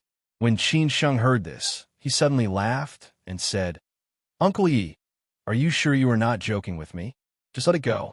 If my family's bodyguards did not arrive in time, I am afraid that the grass on my grave would have been 2 meters high. Even so, do you know how long it took me to recover? I raised it for more than half a year. So I don't think it's good." Bossy did not expect that Qin Sheng would actually refuse. He could not help but feel a little playful. In his eyes, it was already polite of him not to get even with Qin Sheng. This was also because he gave face to Xue Qingyan. He did not expect that Qin Sheng would be so insatiable. No matter what, Yi Muyang was his son. It was okay for him to punish him, but others could not. So, Bossy was trying to bully others with his power. Bossy did not get angry. Instead, he laughed and said, "Oh, you don't think it's good? Then tell me what you want." Qin Sheng could hear the threat in Bossie's tone, but since he could come, he was not afraid of Bossie's threat. If he did not find out the details of Bossie, would he dare to be so unscrupulous? It's very simple. I want Han Jingdong's 2 legs, Yi Muyang's 1 leg, and then Shangshan Ruoshui belongs to me. To be honest, this is still because Uncle Yi treated me well in the beginning and you have a good relationship with Uncle Jiang. Otherwise, this matter will not be so simple, Qin Sheng said with full confidence. This was already Qin Sheng's bottom line. He did not want to fight to the death with the Yi family. He just wanted to use this matter to get what he wanted and, at the same time, take revenge for what happened in the past. If it was not for Bossie's kindness, Qin Sheng might really kill Han Jingdong and Yi Muyang. But he gave up. As for Shangshan Ruoshui, Qin Sheng still had feelings for it. After all, it was Uncle Zhang's painstaking effort in the past. He also wanted to give it to Ms. In, Yu Fengji, and Liu Yuan as a gift when they returned to Shanghai. At that time, he would run Shangshan Ruoshui again and let it shine in the entire Shanghai Bund. Han Jingdong's 2 legs, Yi Muyang's 1 leg, plus Shangshan Ruoshui. Not to mention Bossy was very shocked. Even if anyone heard it, they would think that Qin Sheng was crazy. He did not put Bossy in his eyes at all. Bossy suddenly took 2 steps forward and said, "What a big tone. You really don't put me, Yi Tianming, in your eyes. Qin Sheng, where on earth do you get your confidence from? Just Xue Qingyan and the Xue family? Do you think I will be afraid?" Qin Sheng laughed and said, "Uncle Yi, if you don't agree. As for where my confidence comes from, this is my business. And today's matter has nothing to do with Sister Qingyan. I will not ask Sister Qingyan to support me, because it is not necessary.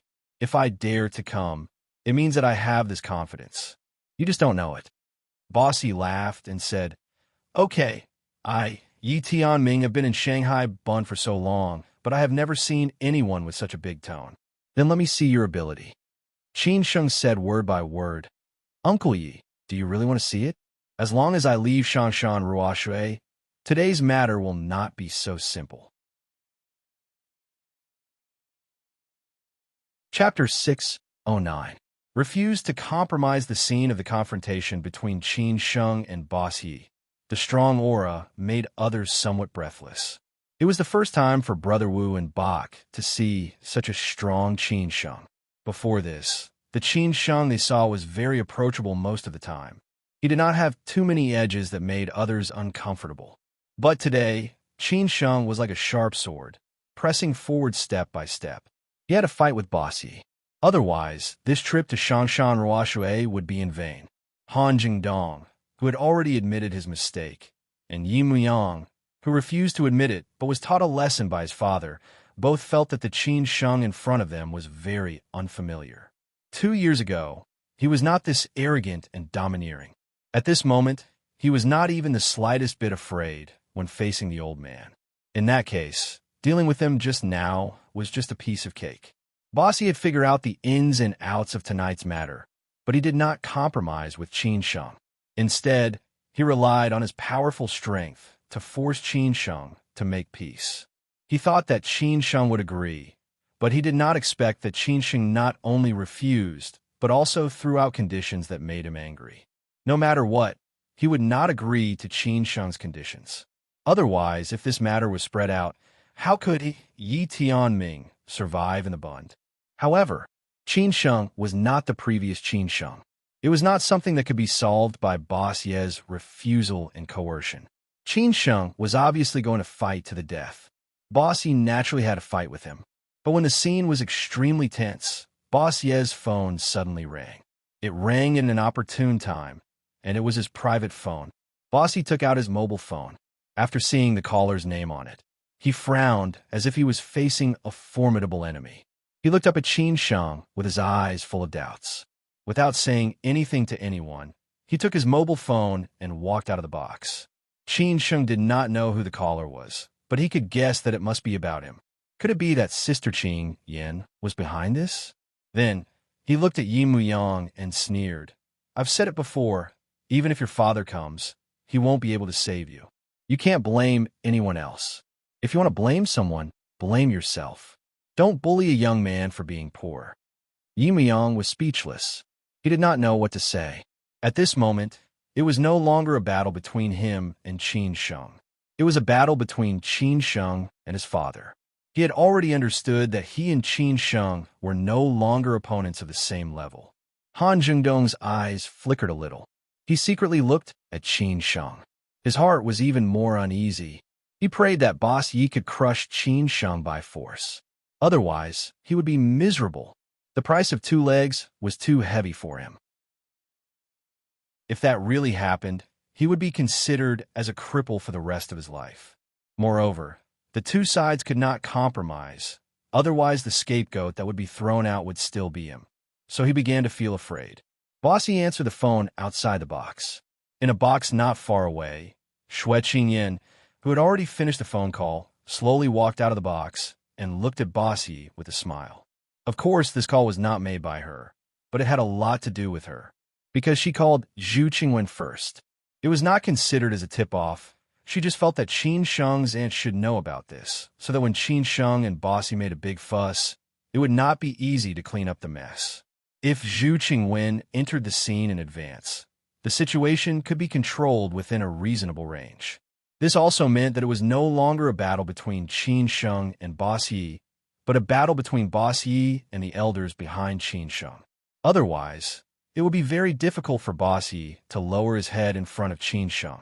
When Zhu Qingwen received Xue Qingyin's call, she thought that Xue Qingyin had something to tell her. After listening to what Xue Qingyin said, Zhu Qingwen was only a little surprised. She did not expect it to be so fast. He had just returned to Shanghai, and he had already taken action.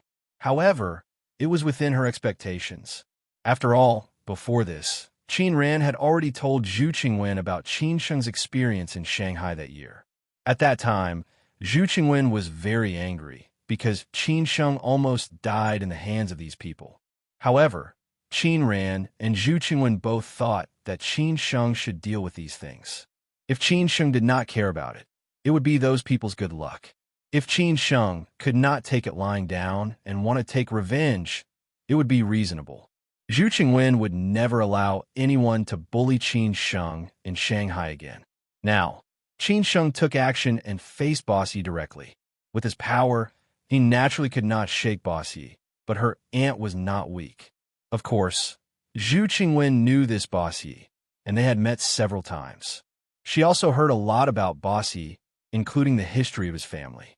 He was a well-known figure in the bund, a guest of many big shots. If ordinary people met him, they would definitely not be able to shake him and could only admit defeat obediently. For example, Qin Sheng in the past. However, it was different this time. No matter how powerful Boss Yi was in the bund, this time he had to lower his head and admit his mistake. Moreover, Qin Sheng did not need to use Qin Chang'an to intimidate him. She only needed to take action. Zhu Qingwen did not believe that her husband's family, who had been operating in the bund for so many years, could not even deal with Boss Yi. Zhu Qingwen said a few polite words to Xue Qingyin on the phone.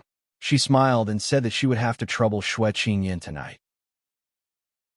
She also needed Xue Qingyin to keep an eye on Qin Sheng and not let this brat cause any big trouble. She could handle other things. She believed that Qin Sheng had a sense of propriety when he did things.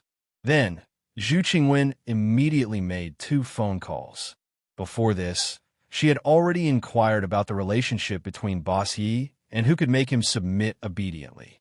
At this time, it finally came in handy. At the end of the corridor, Boss Yi did not have the aura he had in the private room just now. When he spoke, he was somewhat humble. It seemed that he respected the person on the other side of the phone. Moreover, his face was getting more and more ugly, which made people not dare to look directly at him. His other hand had already clenched into a fist. Every word he said was more hesitant, as if he was making a difficult choice. Shui Qingyan just stared at Bossy like this. All of this was within her expectation. No matter how powerful Bossy was, he was definitely not the leader of the bund. After all, he was just a businessman. And since when had the bund been dominated by businessmen? In these years, there were many businessmen in the bund who made a name for themselves. How many big shots eventually failed? How many big shots had already disappeared without a trace? How many big shots had no choice but to cut off their wrists to survive? What was Bossy? 10 minutes later, the dust finally settled on Bossy's side. He put away his mobile phone and sighed. It seemed that he was very tired. Tonight's things hit him hard, but it also made him helpless. He tried his best. He did not expect that Qin Sheng's background was so powerful, nor did he expect that Qin Sheng would be a tiger pretending to be a pig. What's more, he did not expect that the bastard son would do such a thing in the past. He could not blame others. It seemed that Bossy felt the gaze here. He subconsciously looked over and found Shui Qingyan standing there. He hesitated for a moment and slowly walked over. Shui Qingyan said calmly, "Are you very surprised? It seems that you have known it for a long time. Qingyan, my relationship with your Shui family is good, right? I have not offended you, right?" Bossy asked with deep resentment. Shui Qingyan was not surprised. She whispered, "Brother Yi, are you blaming me? Anyway, these things have nothing to do with me, and I only found out later. I am not as shocked as you." Bossy was dubious. He somewhat suspected that Shui Qingyan deliberately set up a trap for him, but he felt that there seemed to be no such reason. Just now, the respected old man did not say clearly about Qin Sheng's background, so Bossy wanted to figure it out from Shui Qingyan. He hesitated for a moment and said, "I will believe you, but there are some things I still want to figure out. What is the relationship between Qin Sheng and Mayor Zhu?" Shui Qingyan did not evade and truthfully replied, "Mayor Zhu is his uncle." This answer had already uncovered the mysterious veil of Qin Sheng, because Bossy knew some rumors about Mayor Zhu.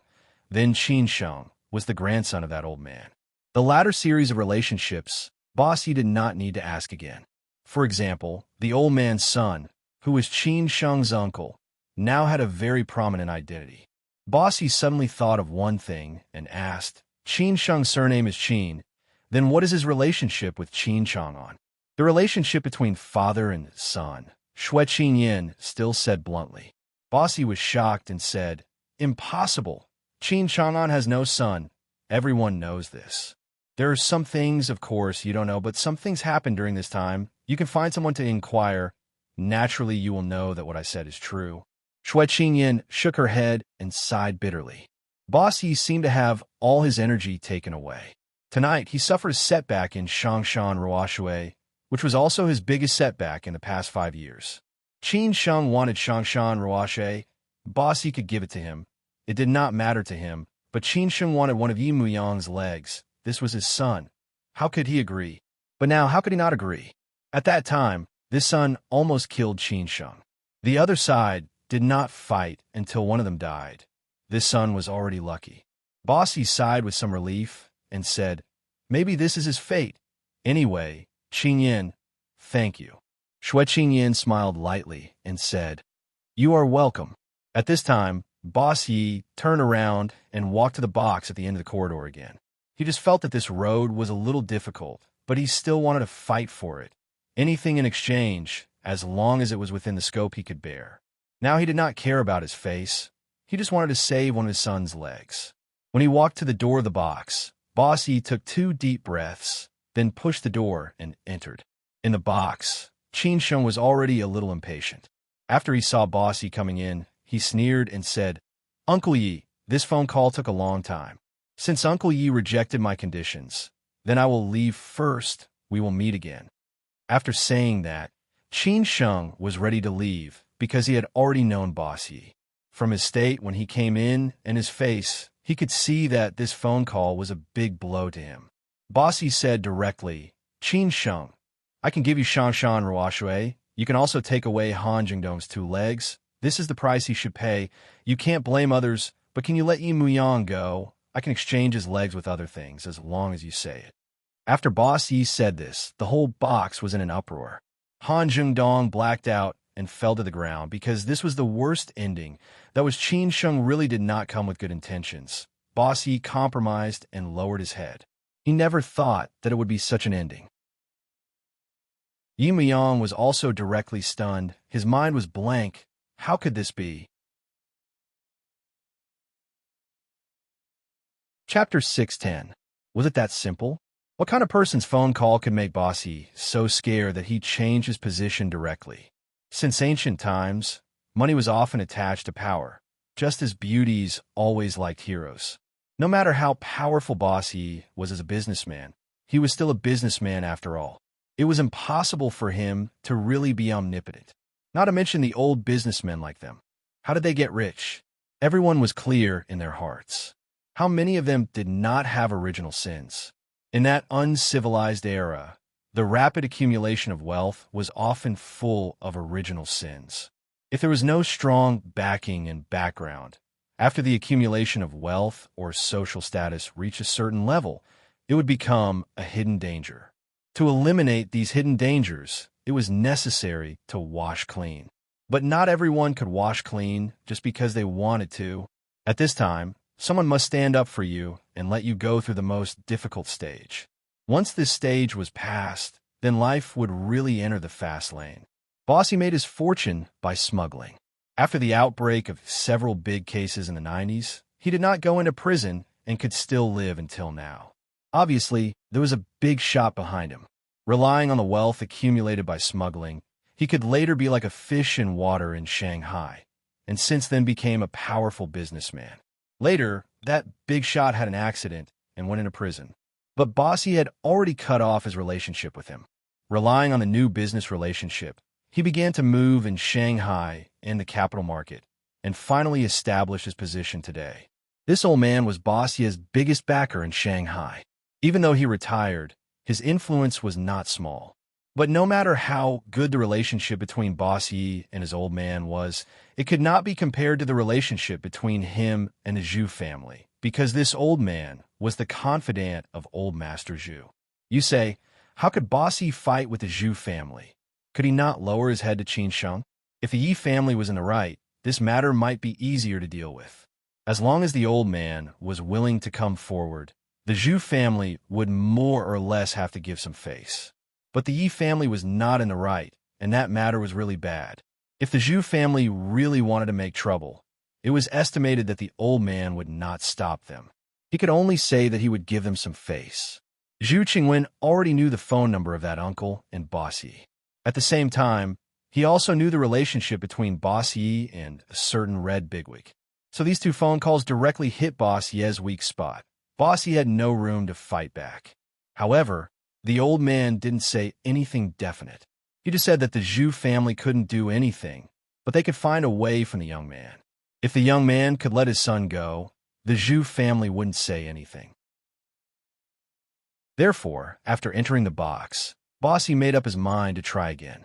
As long as Qin Sheng was willing to let his son go, he could pay a certain price. Unfortunately, Qin Sheng rejected it. Qin Sheng's refusal made Boss Yi disheartened. He was still somewhat unwilling to let it go. He was decisive in the business world. Today, he was no longer so successful. He could only plead again. Qin Sheng, Muyang was young at that time. He must have been deceived and done something he shouldn't have done. He is still young. Please give him another chance. No matter what, I treated you well back then. You also know about my relationship with old Jiang. For this sake, please let him off this time. Han Jingdong was completely done for. He knew that no matter if Qin Sheng would let Yi Muyang off or not, Qin Sheng would definitely not let him off. Moreover, Bossy had already abandoned him and would definitely not plead for him. What should he do?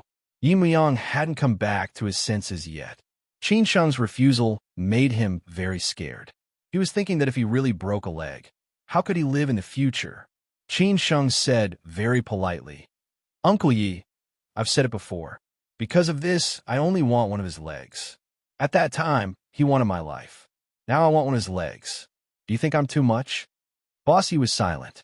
To be honest, if Yi Muyang was not his son, Qin Sheng's request was indeed not too much. But who asked Yi Muyang to be his son?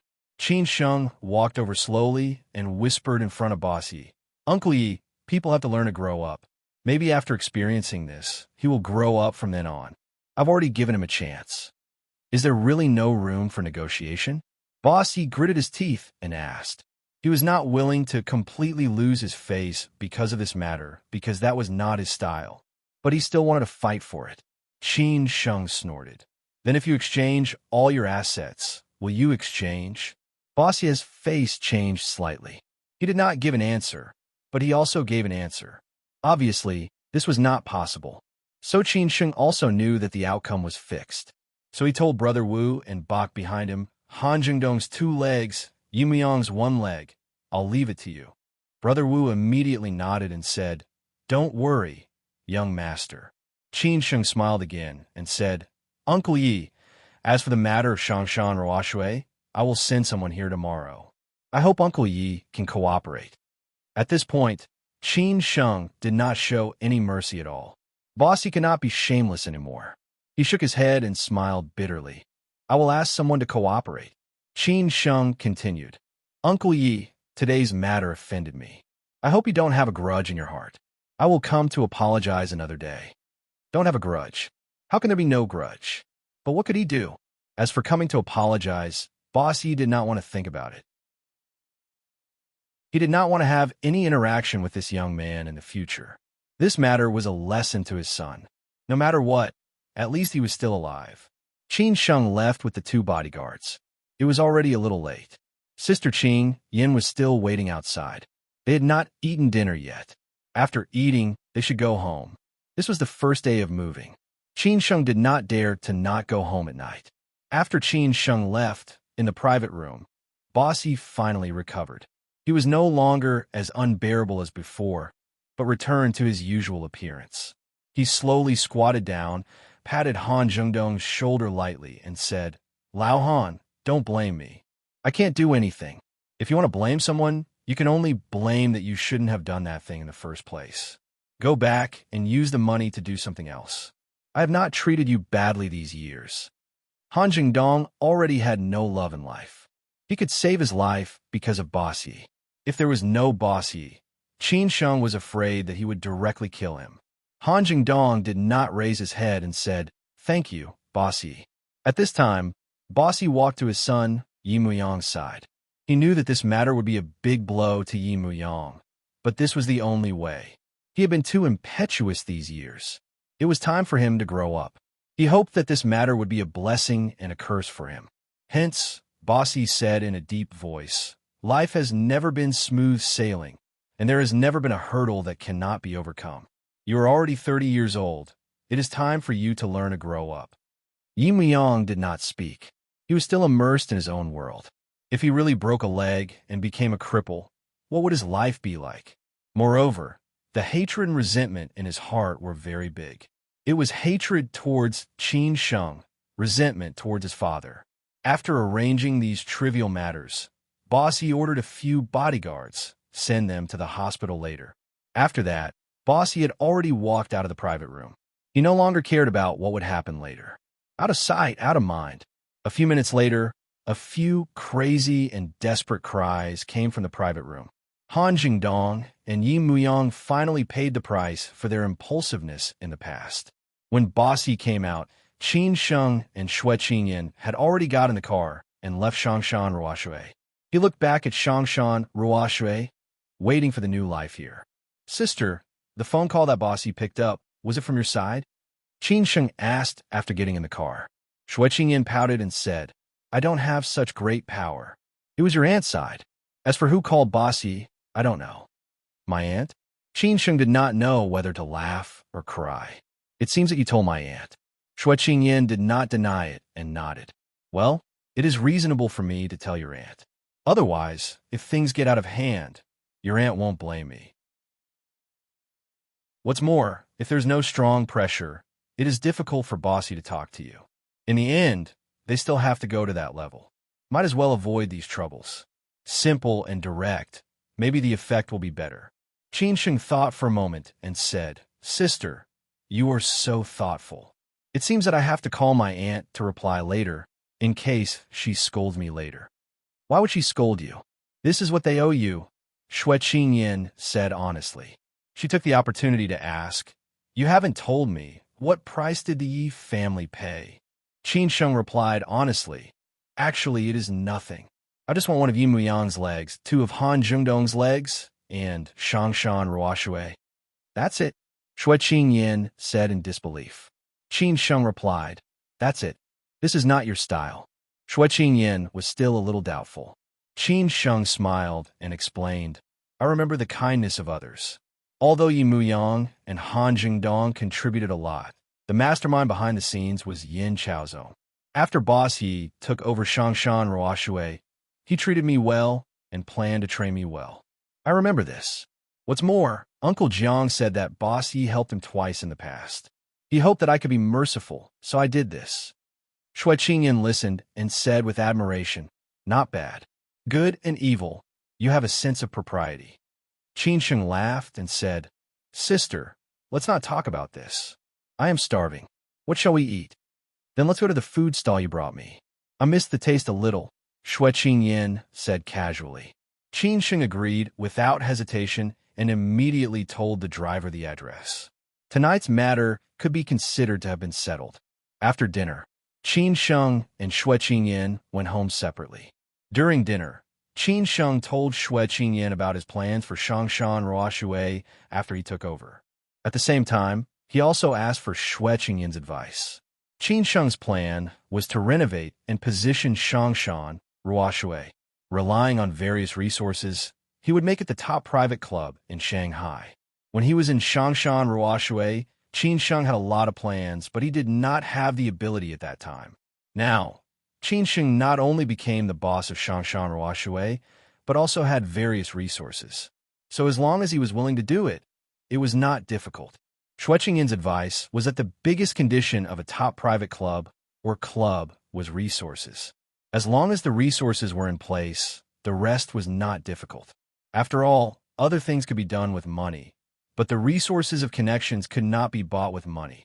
Qin Sheng thought for a moment and said, Don't I have you, sister? Chapter 6:11.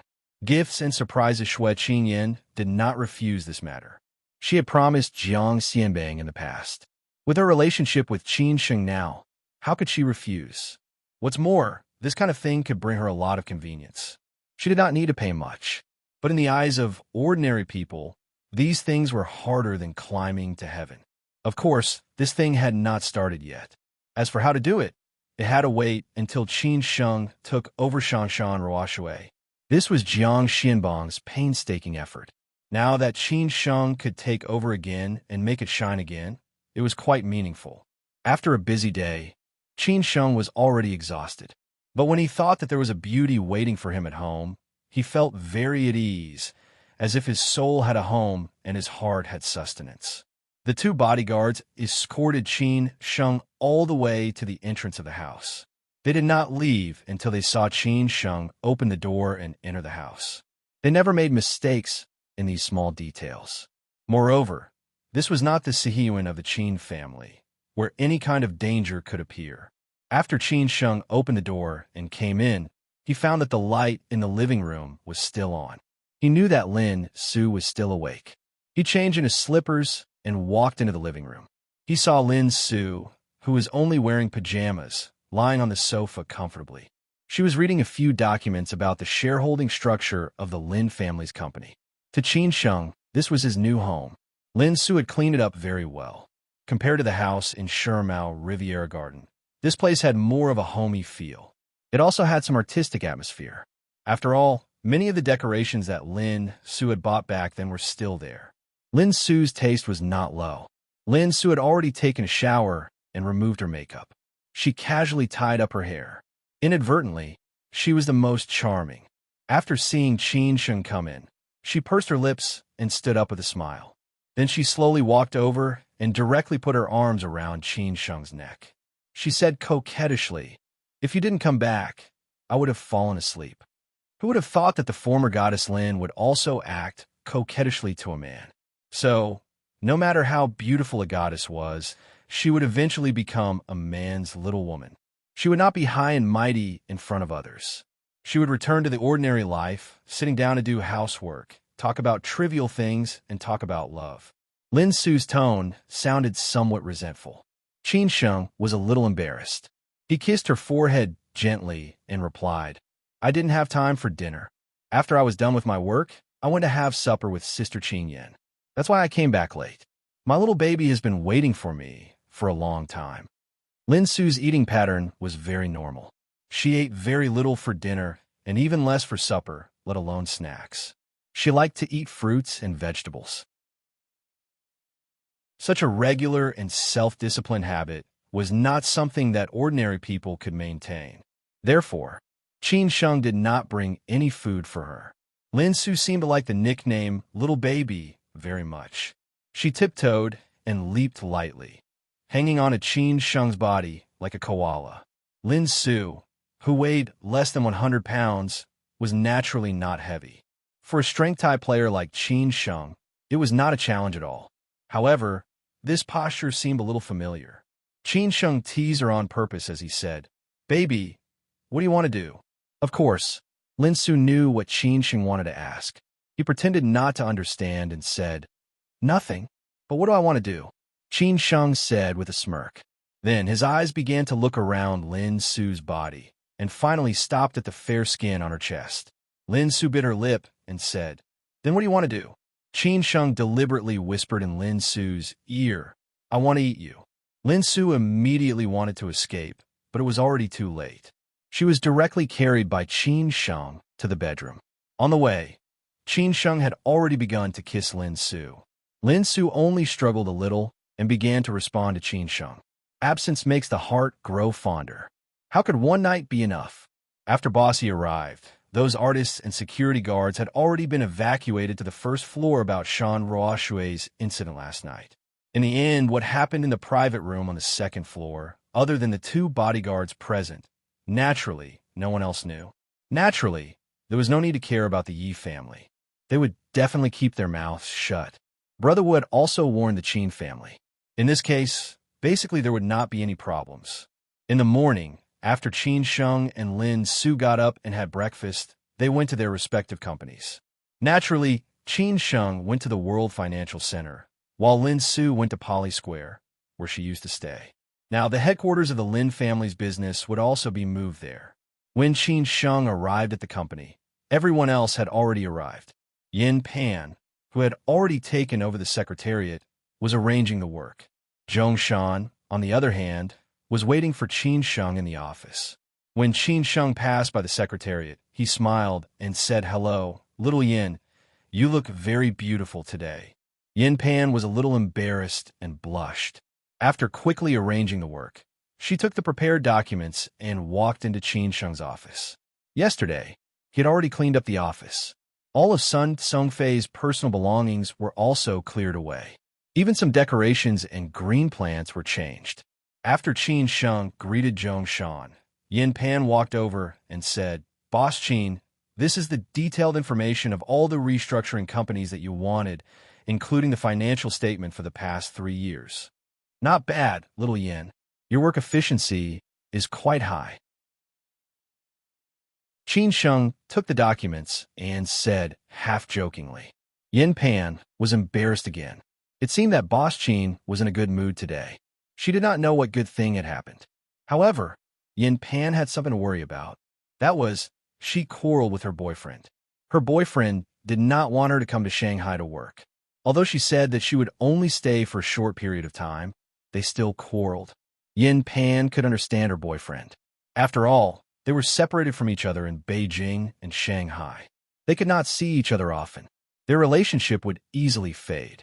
However, what she could not tolerate was her boyfriend's suspicion of her. He said that she was just an ordinary secretary when she entered the Chong and department. How did she suddenly become the secretary of the crown prince of the group?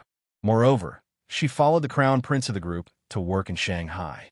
He said that there must be an unknown story between them. He even asked her to tell him the truth. Her boyfriend was making trouble for no reason. Yin Pan could explain in any way. In the end, she simply hung up the phone and did not say anything. She wanted to calm down first. Yin Pan put down the other documents that Qin Sheng had told her yesterday and said, "Boss Qin, there are currently 5 secretaries in the secretariat. 3 working secretaries, 1 image secretary, and 1 personal secretary. They were all recruited by Boss Sunday. Do you need to recruit them again?" Qin Sheng said casually. Lao Sun really knows how to enjoy himself. The 3 working secretaries will stay. The image secretary and the personal secretary will be dismissed by the Human Resources Department. I don't need them. Okay, I got it. Yin Pan smiled and nodded. Also, do you need to redecorate an office for you or Boss Sun's office? Qin Sheng had already opened the documents and replied, "No need. Just use it first. Anyway, we won't stay in Shanghai for long. Let's wait for the successor to do it." After asking these questions, Yin Pan left the office. Qin Sheng chuckled and shook his head. This time he came to Shanghai to take charge of this important matter. Many people in Beijing were watching, including the board of directors and major shareholders. This might be a test. Therefore, Qin Sheng did not dare to be extravagant and wasteful. Otherwise, it would cause too much resistance and criticism. Yin Pan was responsible for some small things, while Zhong Shan was responsible for some big things. He reported in a deep voice, "This is the information of all the senior executives of the reorganized companies. I have given them 4 ratings according to the corresponding ratings, A, B, C, and D. We need to interview them personally for the A and B levels. The C levels are basically pending. The D levels are those who have no ability and are waiting to die. We don't need to consider them. Zhong Shan, you have to pay attention to this matter. I don't have any experience in this. To reorganize so many companies, do you have any direction?" Qin Sheng asked very seriously. "And the headquarters in Beijing didn't give us anything at all. We need to explore everything. It's a headache."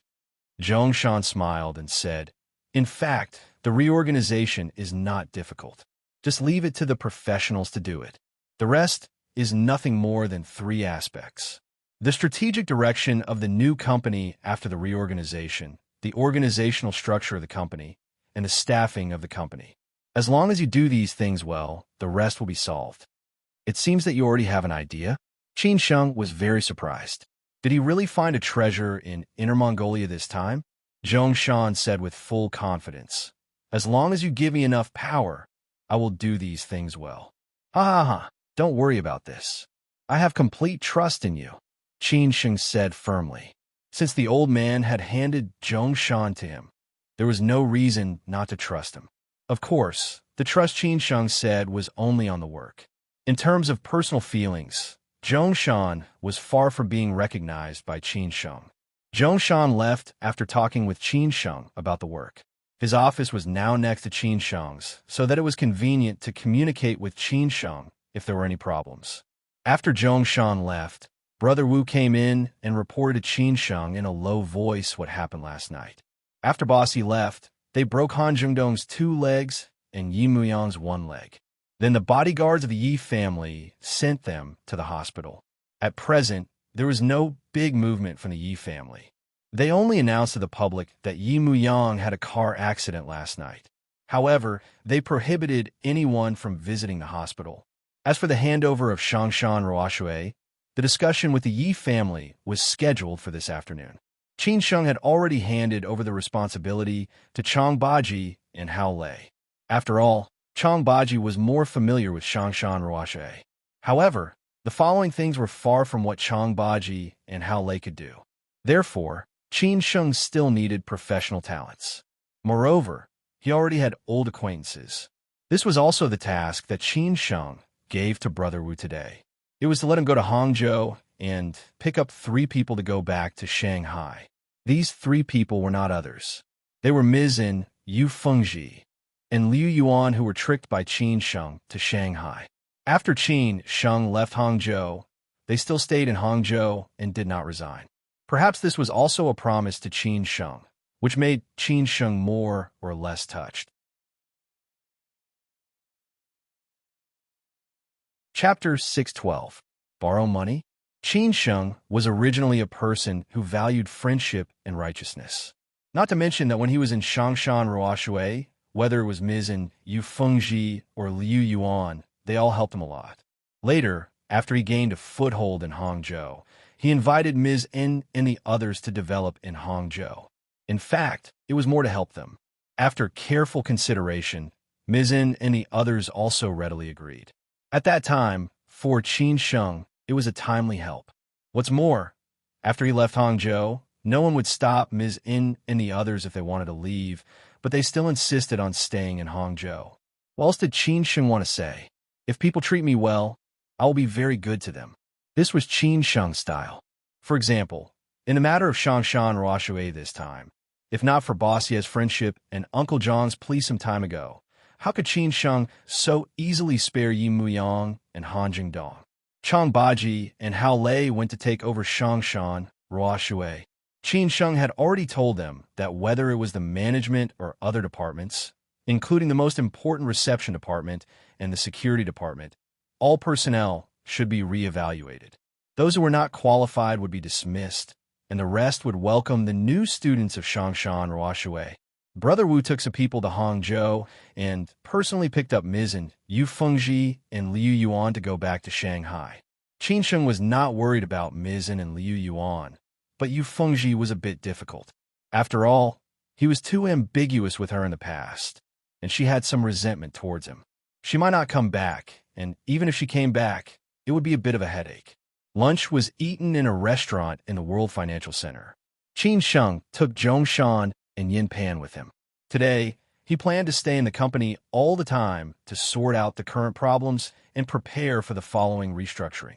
So even during lunch, Qin Sheng and Zhongshan were still talking about some things.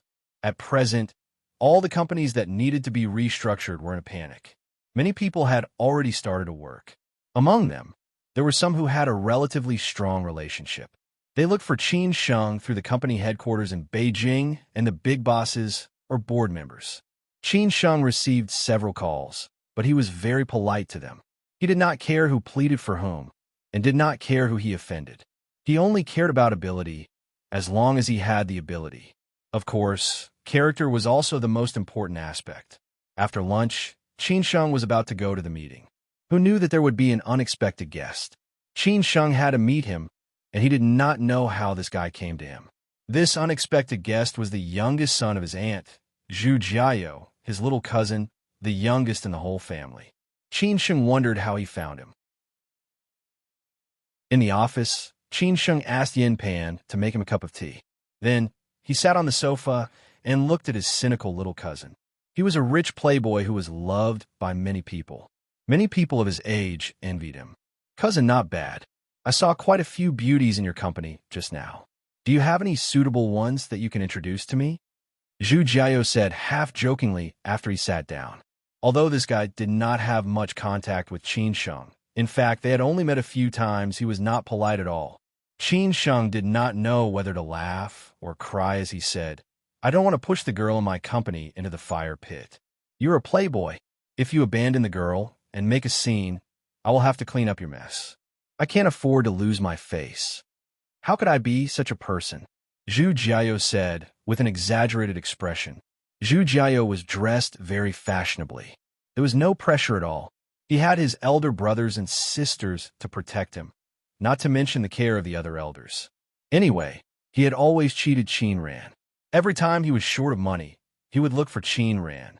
Qin Sheng snorted. You are the kind of person. Don't think I don't know your story. Zhu Jiao smiled bitterly. He guessed that his cousin had finished telling his story to this cousin. In the future, he would have to hold on to his thigh tightly. This cousin was the real nouveau riche. He would inherit all of his uncle's business in the future. Tell me, why are you looking for me? You don't come here for nothing. Qin Sheng drank his tea and asked. Then he stared at Zhu Jiao, wondering what he was up to. Zhu Jiao laughed. Nothing. I just wandered around. I heard from my cousin that you were in Shanghai recently. I haven't seen you for a long time, so I came to see you. We are cousins, and we should see each other more often. You have to take care of me. Qin Sheng would not be fooled by his poor acting skills. He snorted. Do you think I'll believe you? Tell me the truth, or I'll see you out. Zhu Jiao pretended to be very angry as he said, Cousin, how can you do this? We are cousins. You are too unreasonable. I'm counting down from 3. Qin Sheng said, still unmoved. Zhu Jiao said helplessly, Okay, I'll be honest. Okay? I have something to do here and need 300,000 yuan. I want to borrow 300,000 yuan from you, but I'm not sure when I'll pay it back. I dare not tell my family about it, and I can't turn to my friends. I can only go to my cousin first, and she asked me to come to you. 300,000 yuan? Qin Sheng frowned slightly. This guy was really greedy. Of course, he knew that Zhu Jiao did not have financial income. He was still a postgraduate student at Shanghai Jiaotong University. As for what he would do in the future, he had not been determined yet. Zhu Jiao said with a sad face, Cousin, it's really urgent. Don't tell my mother about it, or I'll be finished. 300,000 was not a difficult thing for Qin Sheng now. However, Qin Sheng did not know why this guy suddenly wanted so much money. After all, his identity was very special. If he fooled around outside, it was very likely to affect the career of his youngest uncle's husband. Nowadays, there were many young people who cheated their parents. Therefore, Qin Sheng had to ask clearly. Qin Sheng said in a low voice, I can lend you the money. You can pay it back any time, but you have to tell me why you want so much money. Otherwise, I won't dare to lend it to you. If something happens, my aunt will scold me to death.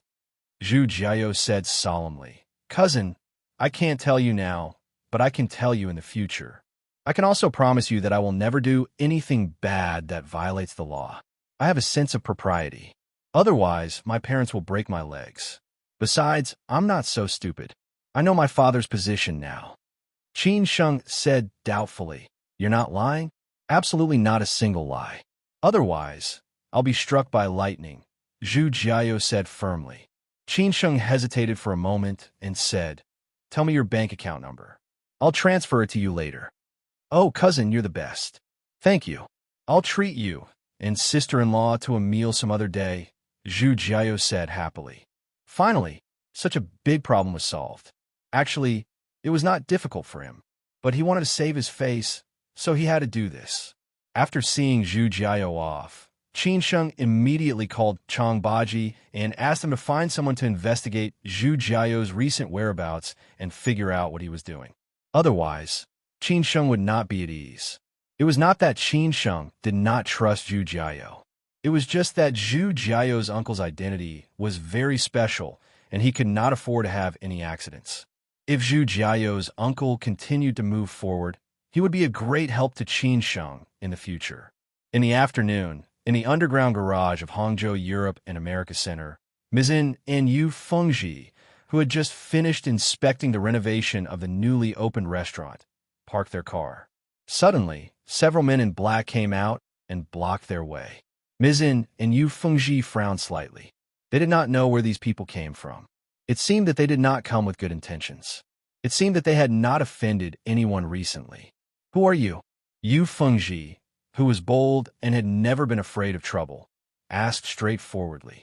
The leading man said in a deep voice, Miss and Miss Yu, please come with us. An old friend wants to see you. An old friend? Who is he? Of course, Yu Fengji did not believe what these people said. The leading man replied with a smile, I can't tell you now. You will know when you see him. But you can rest assured that we are not bad people and will never hurt you. Yu Fengji looked at Mizin and said, Sister, what do you say? Then let's go with them and see which old friend it is, Mizin said indifferently. She was mainly curious about who it was. Since Mizin had said so, Yu Fengji did not say anything more. They directly followed the men into the car and left.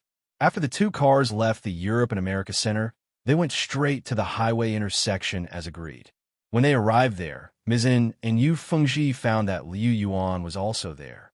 Mizin and Yu Fengji were somewhat surprised and said, "You are also here?" Liu Yuan looked confused and said, "Yes, they said that you are also coming, so we waited for you here. Who on earth wants to see us?" Mizin guessed, could it be that Qin Sheng is back? It had to be said that Ms. Anne's intuition was quite accurate.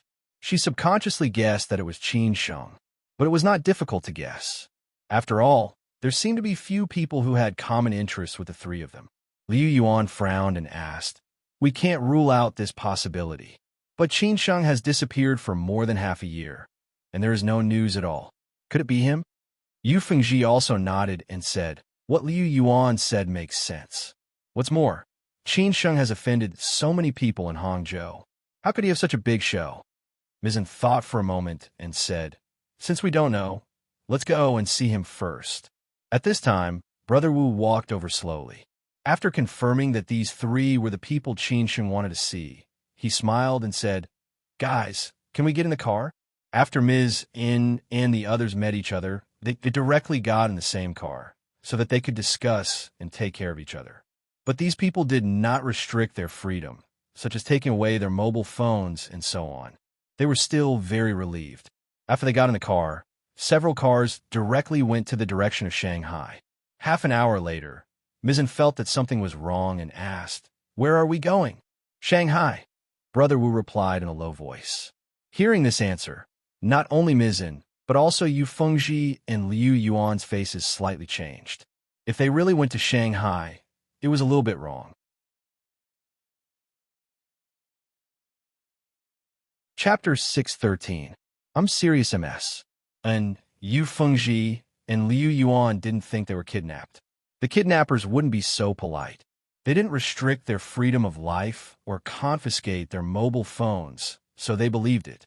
Besides, Mizan, Yu Fengji, and Liu Yuan didn't offend any big shots, so they didn't think they were qualified to be so valued by those big shots. As for Brother Wu, Qin Sheng told him to hide it as much as possible. If he couldn't hide it, he would tell him the truth. That was what Brother Wu did. It took more than an hour to drive from Hangzhou to Shanghai. If they arrived at Changshan Ruoshui, it might take longer. Mizan and Yu Fengji were talking about work. The stall that Qin Sheng handed over to them had been doing quite well. Not only had they joined and acted as agents for several national chain restaurants, but they had also opened 3 cell-phone restaurants. At present, they had taken root in Hangzhou and several surrounding cities. Chowda was very satisfied and provided them with a lot of resources and funds. This was in terms of food and beverage. In terms of entertainment, other than the live house in Huanglong Stadium that was still open, Yu Fengji had opened 2 new live houses with different styles. One was pop rock and the other was folk. However, Poly International and other entertainment places had been transferred by Chowda to others. After all, no one could support this place anymore, and Chowda didn't want to get involved in these things anymore. Liu Yuan closed his eyes and didn't think much. He drank a little too much last night, so he was not in a good state today. He just thought that they were going to Shanghai for dinner. In fact, the most important reason why the 3 of them were willing to go to Shanghai was that they wanted to confirm whether the person who wanted to see them was Qin Sheng. Before they got off work, Lin Su called and said that second uncle Lin Chang'e had come to Shanghai and wanted to invite her and Qin Sheng to dinner. Lin Yu was also there. Did Qin Sheng have time? Qin Sheng smiled and declined. He asked Lin Su and Lin Yu to accompany second uncle for dinner. He had something to do tonight and would make an appointment tomorrow. Lin Su didn't have any objection. She smiled and said to go home early in the evening and then hung up the phone. Nowadays, the Lin family was very polite to Qin Sheng, the son-in-law, for fear of offending him again.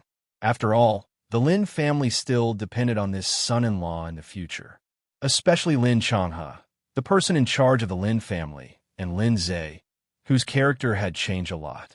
Now, in the circle of Ningbo, there was a rumor that the Lin family had found a very powerful backer. Otherwise, how could the troubles of the Lin family suddenly disappear? After work, Qin Sheng did not work overtime. Zhongshan had something to attend to and left first. He had stayed in Shanghai before and had a few good friends. Yinpan also had some friends in Shanghai. These few days, he just wanted to meet up with his old friends. This place was relatively close to the #1 Zhongliang Ocean View, where Xia Ding lived. Qin Sheng had already called him and told him to stay at his place after work. Only then did Xia Ding know that Qin Sheng had returned to Shanghai. He laughed and scolded Qin Sheng for always appearing and disappearing unpredictably. He said that he would go home and wait for Qin Sheng's arrival. Mizzen and the rest were still on the way, so Qin Sheng went to Xia Ding's place to stay for a while. When the time came, they would go to Shangshan Ruoshui together. He was ready to let the Xia family also invest in Shangshan Ruoshui, which was a good thing for the Xia family and Xia Ding. If they really talked about background and resources, the Xia family might not be among Qin Sheng's choices. However, Qin Sheng and Xia Ding were brothers. When Xia Ding opened the door for Qin Sheng and came in, Qin Sheng smelled a fragrance of dishes coming from the kitchen. He frowned and said, "Didn't I tell you to go out for dinner tonight? Why did you let the nanny cook?" Xia Ding shook his head and said, "It's not the nanny, it's my girlfriend. I forgot to tell her. When I came back just now, it was almost ready." "New girlfriend? Living together?" Qin Sheng frowned and said. For this cynical playboy, Qin Sheng really had no way to deal with him. The speed of changing girlfriends was really faster than changing clothes. He remembered that some time ago, she was still a model or something. How long had it been since he came to Shanghai? And now he changed. Xia Ding said very seriously, "Don't talk nonsense later. This time I'm serious. A girl of the same family background just came back from studying abroad. I intend to be good to her. If it's okay, after a period of time, I plan to get married and get a certificate." Qin Sheng scolded angrily, "Go to hell. When did you not say that you were serious? You said that you want to get married, but you said that pigs can climb trees." Xia Ding originally wanted to talk nicely, but after being scolded by Qin Sheng, he had no temper. He snorted and said, "Damn, I really want to get married. You see, Lao Si has gotten his certificate, and Lao Air will also get his certificate next month. You already have Goddess Lin. It will happen sooner or later. Only I am anxious now. How can I not be anxious? Even if I am not anxious, are my parents not anxious? Although they don't say it, they must be anxious in their hearts." Really, after hearing this, Qin Sheng thought about it and agreed. He was going to be 30, and it was time to get married. Maybe this time, Xia Ding really had such a plan. Xia Ding nodded heavily and said, "Yes, I am serious." "Then I'll trust you one more time," Qin Sheng said snappily. After a while, if this guy changed girlfriends again, he would definitely teach this guy a good lesson. He did not know how he could repay so many love debts in the future. This world always followed the law of conservation of energy. The brothers put their arms around each other's shoulders and walked into the living room with a cheeky smile. The beautiful lady wearing an apron in the kitchen happened to come out with the dishes. Seeing that Qin Sheng had come, she put down the dishes and greeted him with a smile. "Hello, boss." Xia Ding had already told her about Qin Sheng, so she just added 2 more dishes. Fortunately, there were enough ingredients in the fridge these days, and Xia Ding had gained a few pounds because of her. Qin Sheng looked at this beautiful lady. She looked very comfortable without makeup. She was not the kind of beauty that would make people stunned at first sight, but she was extremely good-looking. As for her temperament, she was indeed different from Xia Ding's previous girlfriends. She was very quiet and pure. "Boss, this is my girlfriend, Qin Xin." Xia Ding smiled and introduced her. Qin Xin nodded politely and said hello. Then the beautiful lady called Qin Xin replied, "Boss, you guys talk in the living room for a while. Dinner will be ready soon." After Qin Xin went back into the kitchen, Qin Sheng and Xia Ding chatted casually. "Tell me about your new girlfriend." "Introduced by my family. She's a Suzhou girl. Her ancestral home is Shandong. Her father's generation has business contacts, but they are not that kind of family friends. Although Qin Xin is a Suzhou girl, she is not as pretentious as Suzhou girls. She has the generosity of Shandong women, and she is smart enough. She is not the kind of girl who has been contaminated with too much social atmosphere, so I quite like her." Xia Ding said these words directly, absolutely not hiding in front of Qin Sheng. Qin Sheng did not say much, but just reminded him, love affairs are between the two of you. You take your time to manage it. If you really think she's good, then talk it out. The only thing I'm worried about is that she knows about your past stories, or you can't handle the feelings in front of you well, and then you will fail. Don't worry about this. I won't, Xia Ding said happily. Not long after, they finished eating. It smelled and looked delicious. Qin Sheng did not expect Qin Xin to cook so well. Her cooking skills were good enough to reach a higher level. More or less, Qin Sheng envied Xia Ding. While eating, Qin Sheng and Qin Xin chatted casually and took the initiative to bring up many topics, such as studying abroad and so on, and where he was working now. Later, Xia Ding asked Qin Sheng how long he would stay in Shanghai this time. Qin Sheng did not hide it, and directly said that he might stay for a long time. The group was going to reorganize several companies in Shanghai into a new company. The old man asked him to be in charge, so it was not certain when he would go back. When Xia Ding heard this, he was very excited. He did not care about the company's reorganization. What he cared about was that Qin Sheng would stay in Shanghai for a long time this time, so that he could often find Qin Sheng to have fun. After dinner, Qin Xin stayed at home to clean up the mess, and Qin Sheng and Xia Ding went to Shangshan Ruoshe. From the fact that Xia Ding could live with Qin Xin, it could be seen that he might really be moved this time. After all, there were not many girls that he could not get tired of.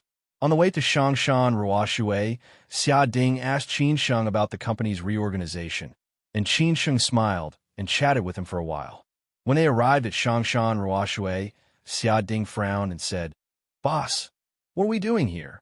Xia Ding knew Shangshan Ruoshe, and he had been here before. He also knew the story of Qin Sheng and this place, especially the trap and so on. So he did not understand why Qin Sheng came here today. Compared to the bustling days in the past, Shangshan Ruoshe was very quiet today.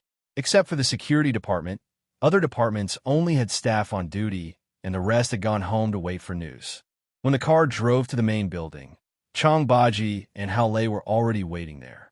Today, they were in Shangshan Ruoshe all day, responsible for the handover with Boss Yi, and, at the same time, they also borrowed a few administrative and financial personnel from the Shanghai company. Even so, some things were not finished, and it would still take 2 or 3 days.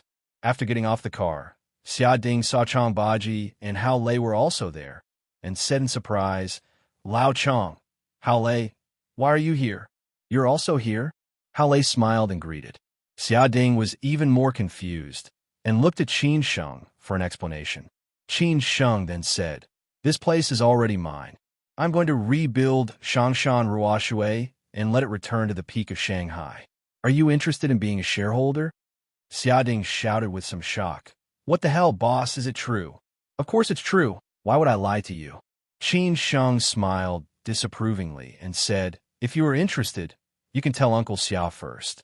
When he arrives in Shanghai, we will talk about the details in detail." Xia Ding immediately understood what Qin Sheng meant and agreed without hesitation. It was obvious that Qin Sheng wanted to bring him along to enjoy the meat and drink the soup. If this matter was settled, his father would definitely praise him endlessly. They did not stay at the door for long, and casually found a private room to sit down, and then Qin Sheng told Xia Ding what happened last night. When he heard that Qin Sheng faced Boss Yi directly, Xia Ding was a little incredulous. But when he knew that Qin Sheng not only made Boss Yi transfer Shangshan Ruoshe as compensation, but also broke one of his son's legs and 2 of his confidant's legs, Xia Ding was already shocked speechless. However, before Xia Ding recovered, Brother Wu had already called to tell Qin Sheng that Ms. In and the others had arrived.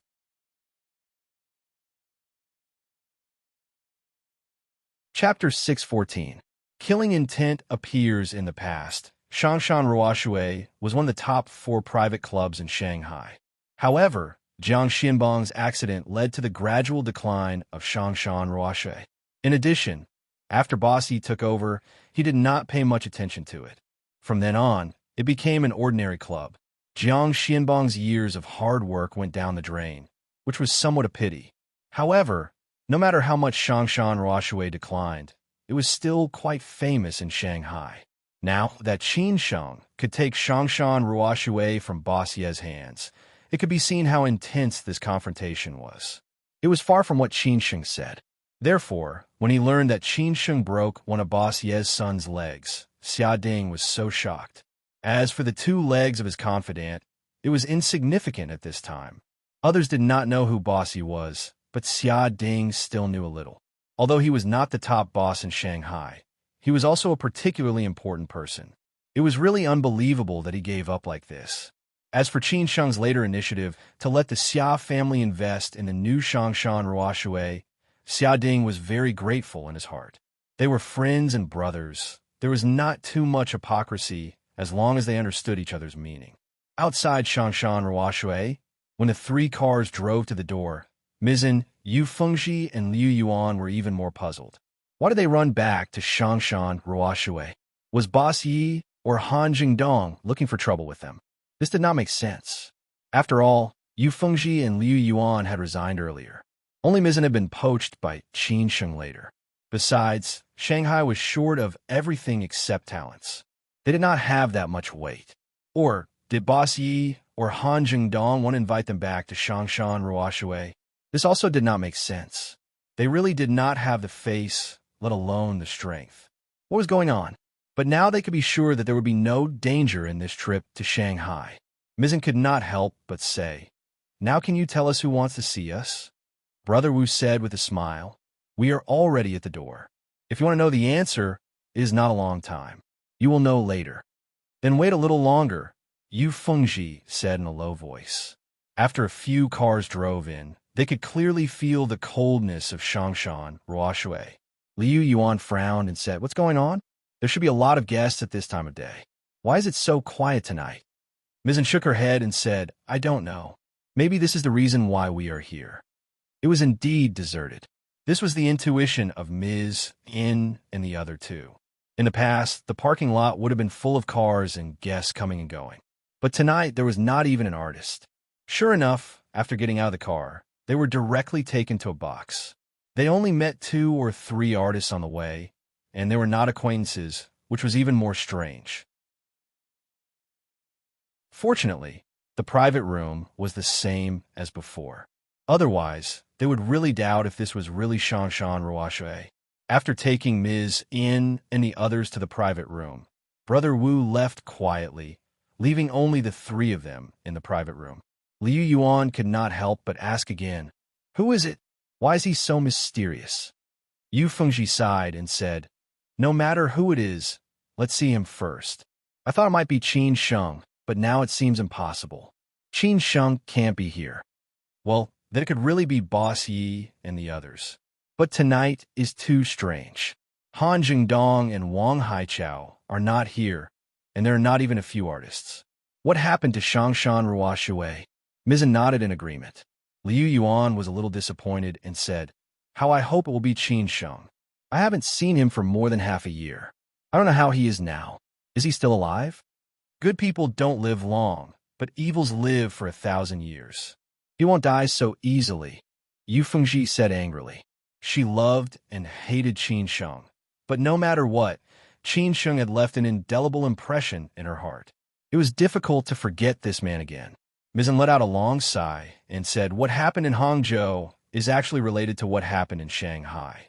It could be anyone but Qin Sheng. The people he offended, whether in Shanghai or in Zhejiang, are all big shots. Unless 20 or 30 years later, it will be hard for Qin Sheng to defeat them." Mizan let out a long sigh. Ms. An's words were very realistic. Some things really could not be changed by hard work. Yu Fengji smiled bitterly and said, "I hope she is all right." Son of TCH Society, Liu Yuan scolded angrily. When Ms. In and the others walked into the private room, Qin Sheng and others were already standing outside the private room. The door of the private room was unlatched, and they could hear the conversation inside. So Qin Sheng did not rush in. "You'll meet a lot of people in life. Some people are mercenary, and some people are ungrateful. It is not easy to meet a few friends who really take you seriously." Qin Sheng knew a lot of people, but there were only a few real friends, including Ms. In and the other two. After hearing the last words of Liu Yuan, Qin Sheng finally opened the wooden door of the private room slowly and said with a smile, "Why do you think it is not me?"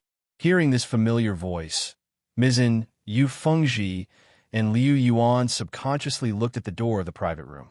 Their eyes were all fixed on Qin Sheng, and they had no time to pay attention to other acquaintances behind them. The three of them were all petrified in an instant, and their expressions were so exaggerated, as if they had seen a ghost. Qin Sheng walked in with a smile, and the others also followed him in. The whole private room became lively in an instant. Liu Yuan was the first to come to himself. He directly rushed over and hugged Qin Sheng, saying, "What the F *CK? Qin Sheng, it is really you, it is really you. You bad boy, why are you here?" "Yes, it is really me, guaranteed to be the real me. And why can't I be here?" Qin Sheng patted Liu Yuan's shoulder gently and said with a smile, "But this guy did not look very good, probably because he was too tired recently." Mizzen walked over and said, "I didn't expect that you really gave us a surprise. At first, we guessed that it might be you, but later, we increasingly felt that it would not be you, but we didn't expect it to be you." Ms. Anne's words were so roundabout that ordinary people would have been confused, but Qin Sheng could understand her mood, which was equivalent to meeting an old friend in a foreign place. "I wanted to give you a surprise, so they didn't tell you who it was. I was a little worried that you would not follow me, but I didn't expect that you really came," Qin Sheng said happily. Mizzen gave Qin Sheng a warm hug and said, "Anyway, it's good to be back." Qin Sheng was very happy. He always felt that he had tricked them to Hangzhou last time, and finally left them behind, more or less owed them a little. After all, they trusted him so much, because the word trust was very rare. Yu Fengji was the last one. Compared with Ms. In and Liu Yuan's excitement and happiness, Yu Fengji, on the contrary, had a serious face, as if someone owed her millions. Even Chang Baji and others behind her did not understand. Yu Fengji came over and asked, "Don't you want to explain? Don't you think it's very interesting?" Qin Sheng was stunned and confused. What was wrong with this lady? She just came back and she was not nice to her. She really needed to be taught a lesson. It's a little complicated. I'll explain it to you later. Let's talk about other things first, Qin Sheng said with a smile. Yu Fengji snorted and said, "Then I'll wait for your explanation."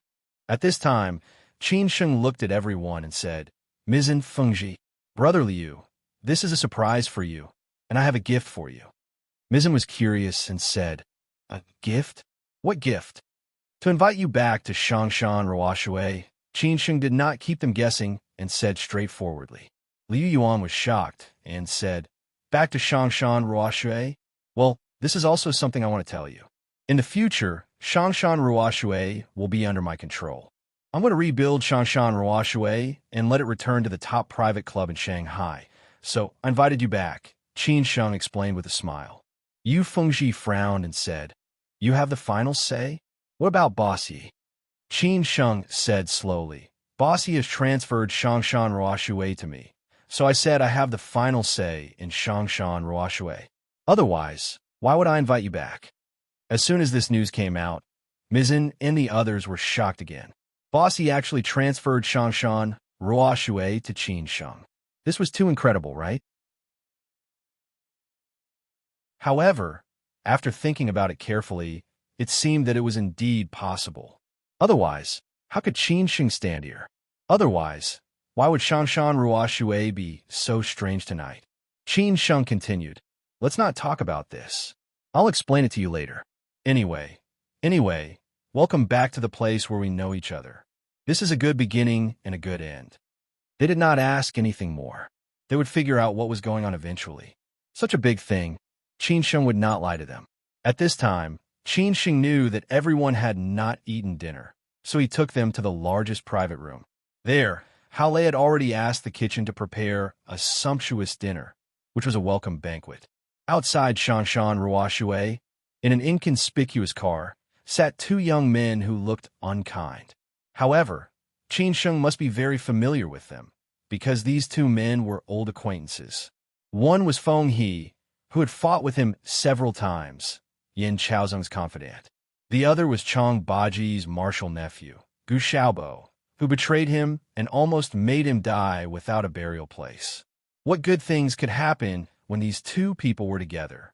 Did you find out what happened last night? Feng He asked casually. Gu Xiaobo frowned and replied, I'm not sure what exactly happened, but I already know that Shangshan Ruoshui was transferred to Qinsheng by Boss Yi.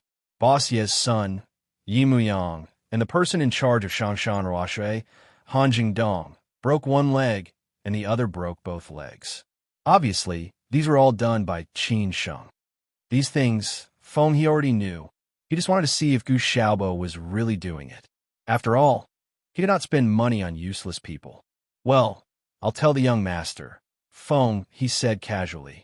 Gu Xiaobo was now under a lot of pressure because Feng He gave him an impossible task, but he could only do it because if he did not do it, he would die.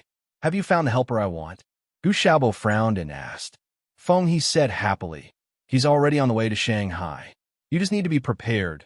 This is your only chance. If you fail, do you know what the consequences will be? I know. Gu Xiaobo nodded silently. Feng He snorted and said, Don't play tricks, or I can't guarantee what will happen to that woman and the child in her belly. Don't worry, Gu Xiaobo said, squinting, but full of murderous intent, because this was his only weakness now.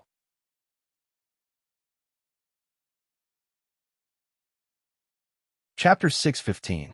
This is very good for Finji. Chapter 6:16. Happy National Day, Happy National Day. Feng He could feel Gu Xiaobo's murderous intent, but he was not angry at all, because he had already controlled Gu Xiaobo to death. No matter how Gu Xiaobo struggled, he would never be able to escape from the palm of his hand. Gu Xiaobo was just a chess piece from the beginning to the end. A chess piece could never be on the stage and could be abandoned at any time. Moreover, anger without strength was meaningless. The Yin family gave Gu Xiaobo everything he had today. The Yin family could let him live comfortably in Shanghai, the city of Shanghai, and enjoy a life that ordinary people could only look up to. The Yin family could also get rid of him when he was disobedient and let him feel the feeling of falling to the bottom of the valley. Moreover, Gu Xiaobo's weakness was in Feng He's hands.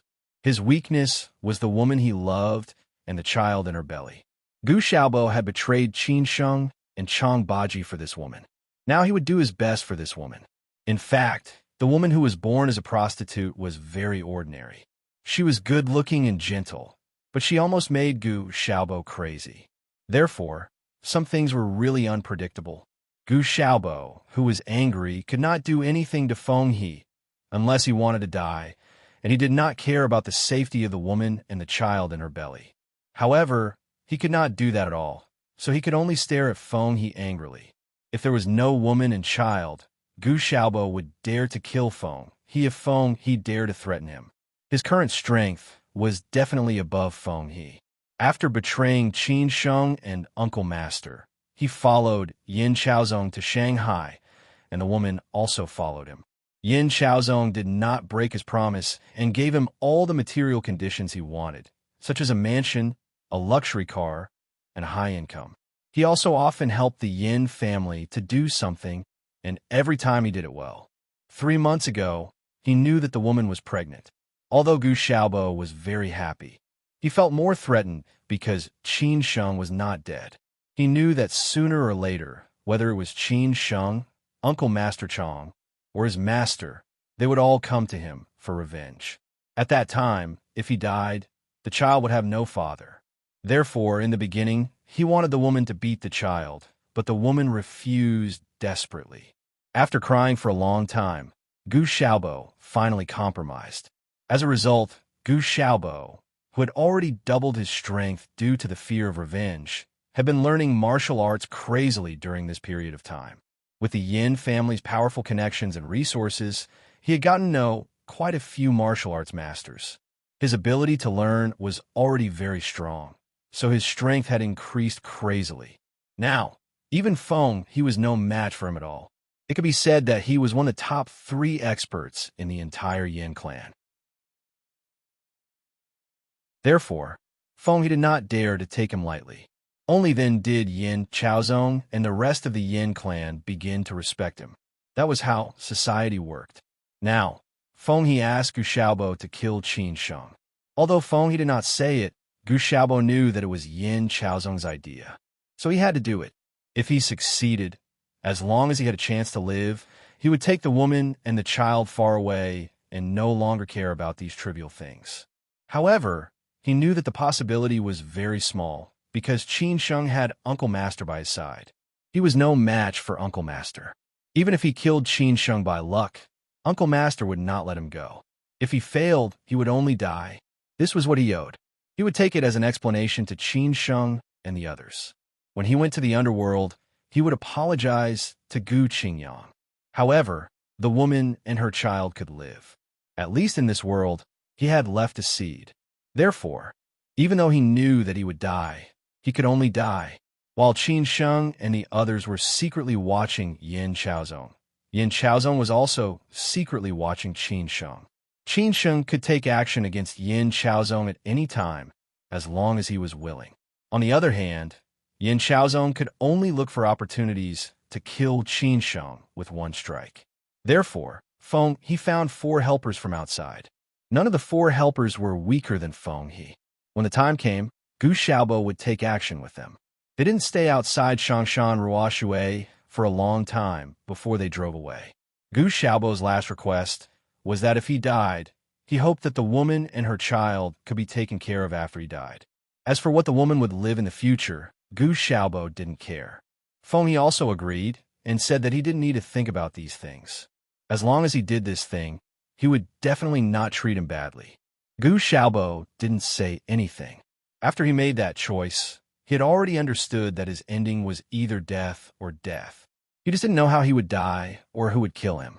The dinner in Shangshan Ruoshui was still in progress. It was exciting to meet again after a long time, not to mention the reunion after going through hardships, which was even more rare and precious. Mizin and the others didn't ask about Qin Sheng's experience during this time, because they felt that the occasion was not appropriate, or it didn't matter if they knew or not. They just talked about the trivial things in the past and the recent situation of their friends that they knew. After dinner, Qin Sheng sent someone to send Mizin, Yu Fengji, and Liu Yuan to the hotel, which was not far away from the Sinan mansion. Qin Sheng didn't threaten them with morality. They could choose whatever they wanted, whether they stayed in Hangzhou or returned to Shanghai. As long as they chose, Qin Sheng would support them. As for Mr. Chow in Hangzhou, Qin Sheng would naturally find a way to solve it, so that Ms. In and the others wouldn't feel uncomfortable. Yu Fengji didn't hurry to leave. She stayed and said that she wanted to talk with Qin Sheng, which was expected by Qin Sheng. After all, his relationship with Yu Fengji was more complicated. His relationship with Ms. In and Liu Yuan was different. It was the same when he went to Hangzhou last time. Qin Sheng took Yu Fengji to the top floor balcony. There were only the 2 of them, no outsiders to disturb them. There were bodyguards guarding the stairs to wash their faces. Chang Baji and Hao Lei had already left. They had other things to do tomorrow. Drink some wine. Yu Fengji took the initiative to suggest that because she didn't enjoy the meal. Qin Sheng laughed and said, "I haven't seen you for a few days, and you've become a drunkard?" Yu Fengji didn't bother to pay attention to Qin Sheng. She glared at him. She was wearing a long dress, which was very charming in the breezy night. She was very different from the Yu Fengji when Qin Sheng first met her. Qin Sheng ordered the bodyguards to bring up red wine and wine glasses. They leaned against the fence, drank red wine casually, and enjoyed the flowery night view. "Why do I feel like I'm dreaming?" Yu Fengji took a sip of red wine and said with blurred eyes. Qin Sheng looked at her and said with a smile, "Do you think it's unreal?" "Well, it's very unreal. It's too incredible. It seems that every time I see you, you give people the same feeling. You are a mystery, and no one can understand you," Yu Fengji said very seriously. From the first time she met Qin Sheng, she had such a feeling. The more she met him, the more she couldn't understand him. Especially this time, Qin Sheng brought them too many shocks. Qin Sheng really wanted to tell Yu Fengji, "I don't know even if you ask me." Everything happened so suddenly that you can't deal with it, but you can only accept it calmly. Maybe this is life. Qin Sheng could only say so. It seemed that other words were too hypocritical. Yu Fengji suddenly turned her head and asked very seriously, "Did Boss Yi really transfer Shangshan Ruoshui to you for free?" Why would I lie to you about this? Could it be that everything you saw was fake? Boss Yi doesn't have to accompany me to act with you. Qin Sheng didn't know whether to laugh or cry. Yu Fengji continued to ask, "Why did he do this?" "Because he had to do it." Qin Sheng's answer was very direct. "He is boss, yes. You're just Qin Sheng. Although I don't know what you have experienced during this time, but no matter how powerful you are, you can't surpass Boss Yi in half a year. He has a very strong background in Shanghai." Yu Fengji set out the doubts of Ms. In and Liu Yuan. Qin Sheng gently touched Yu Fengji's hair and said, "He didn't have a choice. The reason why I only did this is because of our previous relationship. Otherwise, Han Jingdong would not only have 2 broken legs, but Yi Muyang would not only have 1 leg. It might be his life." As soon as these words came out, Yu Fengji was so scared that she did not dare to speak. She did not doubt the truth of what Qin Sheng said at all. After all, these were all true. How could those be false? Otherwise, how could he explain all this? Qin Sheng knew that Yu Fengji was very shocked. He smiled and said, "You only know one thing about what happened that year. I narrowly escaped death that time.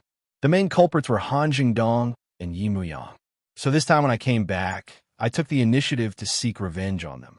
What you're shocked about is that Boss Yi is such a powerful person. His son's leg was broken by me. Not only did he not fight with me, but he also compensated me with Shangshan Ruoshui. The answer was that he had no choice but to do so, because if he didn't, his losses would be even greater. Why? Because I have a bigger background than him. I can make him admit defeat." After listening to Qin Sheng's words, Yu Fengji understood. But what she did not understand was how Qin Sheng suddenly became so powerful in just half a year. Half a year ago, he was driven out of Hangzhou and almost lost his life. After half a year, Boss Yi did not dare to offend him.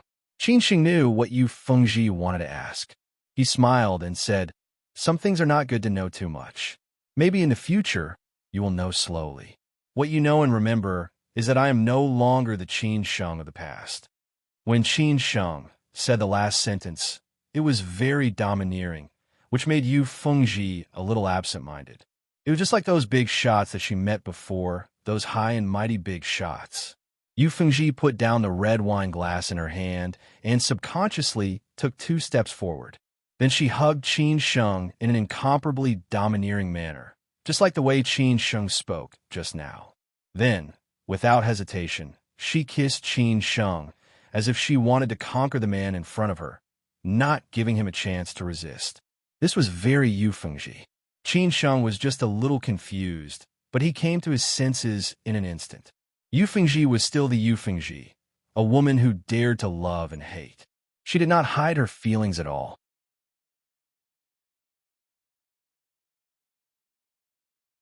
Chapter 6:16. Bad intentions in the past.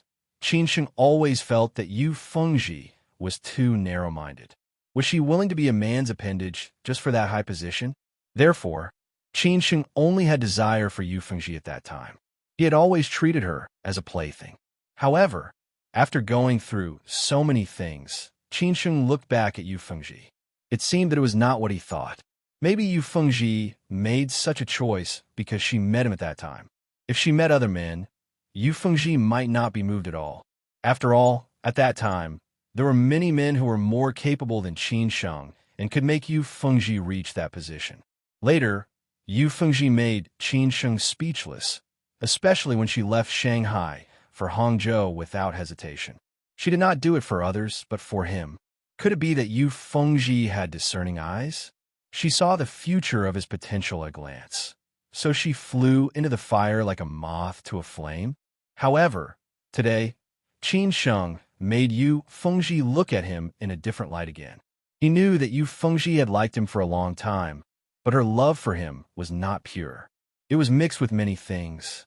However, now that she knew that he was not who he was in the past, he could make Boss Yi lower his head to him. But Yu Fengji still dared to continue to fly into the fire like a moth to a flame. Qin Sheng really admired her temper. She was still the same. However, Qin Sheng's feelings for Yu Fengji were very complicated. Just like Yu Fengji's feelings for him, they knew each other well and would not be involved too much. Therefore, Qin Sheng responded in a domineering manner and would not let Yu Fengji act alone. Yu Fengji let Qin Sheng be frivolous. Her heart had already belonged to Qin Sheng. If Qin Sheng refused, she would be sad. What made her satisfied was that Qin Sheng did not refuse. Yu Fengji was very happy. At this moment, both of their desires were on the verge of exploding. It seemed that it was not just a simple kiss anymore. There might be an outdoor erotic scene here at any time. That would be wonderful. One of Qin Sheng's hands had already gotten into Yu Fengji's skirt. Yu Fengji was also panting, and her whole body began to soften. Finally, reason won over desire. Qin Sheng was suddenly surprised. He let go of Yu Fengji and even took 2 steps back to keep a distance. Yu Fengji was a little confused. Qin Sheng smiled and said, "I'm afraid that if we go on like this, someone will be eaten up." Yu Fengji stared at Qin Sheng unhappily and said, "I've been yours for a long time. You can have sex with me whenever you want. Other men can't have sex with me even if they want to." Qin Sheng picked up the glass of red wine and continued to drink as he said, "It's not appropriate today. It's not appropriate here either. Anyway, you'll be mine sooner or later. I'll eat you up next time. Then I'll wait for you," Yu Fengji said with misty eyes. If Qin Sheng had wanted to eat her just now, Yu Fengji would not have refused. The night's scenery was enchanting, and the beauties were even more alluring. The most important things in this world were beautiful scenery, delicious food, and beauties. Qin Sheng stared at Yu Fengji, who had matured a lot, and said, "Fengji, I will hand over Shangshan Ruoshui to you, Mizin, and Liu Yuan in the future. I will do what I should do. As for how well you can manage it, that will depend on your ability. If you can't do it, I will replace you." Friendship was friendship, but Qin Sheng had high hopes for the new Shangshan Ruoshui. He could not let friendship affect his plan. Yu Fengji returned to normal and nodded seriously. "You can rest assured that we will not let you down." Qin Sheng followed and said, "However, I hope you can grow up quickly because you are different from Ms. In and Liu Yuan. I may have more important things for you in the future." Yu Fengji said thoughtfully, "What if one day I just want to be a quiet little woman? That's your freedom. I won't interfere." Qin Sheng chuckled. Yu Fengji was satisfied and said, "Okay." It was getting late. Qin Sheng and Yu Fengji did not stay on the balcony for a long time. He first sent Yu Fengji back to the hotel, and then went back to Lu Jiazui apartment. Lin Su should be back by now. When Qin Sheng returned, Lin Su, who had just taken a bath, was on the phone. After Qin Sheng greeted her, he went into the study, found a pen and paper, and wrote a lot of characters on it. He did not know what he was rehearsing. He did not stop until Lin Su finished the phone call. Lin Su was a little curious and asked, "What are you doing?" "Rehearsing something." Qin Sheng turned around and hugged Lin Su, let her sit on his lap, and replied with a smile. Lin Su, who had just taken a bath, had a kind of charming fragrance. Qin Sheng did not know what kind of shower gel she used. He asked casually, "I didn't go today. Is second uncle unhappy?" Lin Su laughed and said, "Second uncle is not such a stingy person, but he will be in Shanghai for the next half a month. You can go to him whenever you have time." "I know," Qin Sheng said happily. Although he did not like the Lin family, Lin Changha had said a lot to him, and Qin Sheng remembered it. Lin Su had always felt a little guilty about what the Lin family had done. Although everything was over now, it was difficult to repair the gap between Qin Sheng and the Lin family. She took the initiative to hug Qin Sheng and said, "When will you go back to Ningbo with me? I want to see my mother. I have been too busy these days." Hearing this, Qin Sheng felt a little guilty. He should have prepared for this. How could he always forget it? He was afraid that Lin Su would feel a little disappointed. His relationship with the Lin family had always been very tense, so he did not think of this matter. Qin Sheng hurriedly said, "Sorry, I should have gone to see Annie earlier. You think too much again." Lin Su whispered in Qin Sheng's ear, "Of course, She knew what Qin Sheng was thinking. In fact, even she had almost forgotten it. Qin Sheng thought for a moment and said, "Then we will go back to Ningbo this week. We can go to see Grandma." Hearing this, Lin Su was very happy. No matter how Qin Sheng's identity changed, at least in front of her, Qin Sheng had always been the old Qin Sheng, who always put her first. However, Lin Su did not expect Qin Sheng to be like this all the time. Qin Sheng then said, "By the way, in the evening the day after tomorrow, Uncle Lin, Annie Wong, and Xin will arrive in Shanghai from Sanya. At that time, you will accompany me to pick them up. Uncle Lin has always wanted to see you." Lin Su nodded and had already kept in mind. Of course, she knew what the Lin family meant to Qin Sheng. In the next 2 days, Qin Sheng had been busy in the company. Together with Zhong Shan, he interviewed the AB executives on the candidate list. At the same time, he began to select the outstanding talents to form the reorganization committee. The headquarters in Beijing completely let Qin Sheng take charge of this matter. Everyone knew that this was a test for Qin Sheng.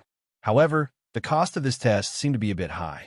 If Qin Sheng really did not have this ability, then the Chang and system would suffer a heavy loss. But for many people, for the entire Chang and system, this loss was nothing. Qin Sheng had already made an appointment with Lin Su to pick up Uncle Lin and Annie Wong in the evening. Dinner had also been arranged. However, when it was about to get off work, he received a call from Zhu Jiao, saying that he had something to talk to him. Qin Sheng was a little speechless. He always felt that this guy had been mysterious recently. He had asked Chang Baji to investigate, but there was no news until now. Qin Sheng was really afraid that this guy would do something big and then implicate him. The place where Zhu Jiao was supposed to meet was a cafe in the World Financial Center. After entering, it was easy for Qin Sheng to find him by the window. However, to Qin Sheng's surprise, in addition to Zhu Jiao, there was also a serious man sitting opposite him. Even Zhu Jiao seemed to be somewhat well-behaved.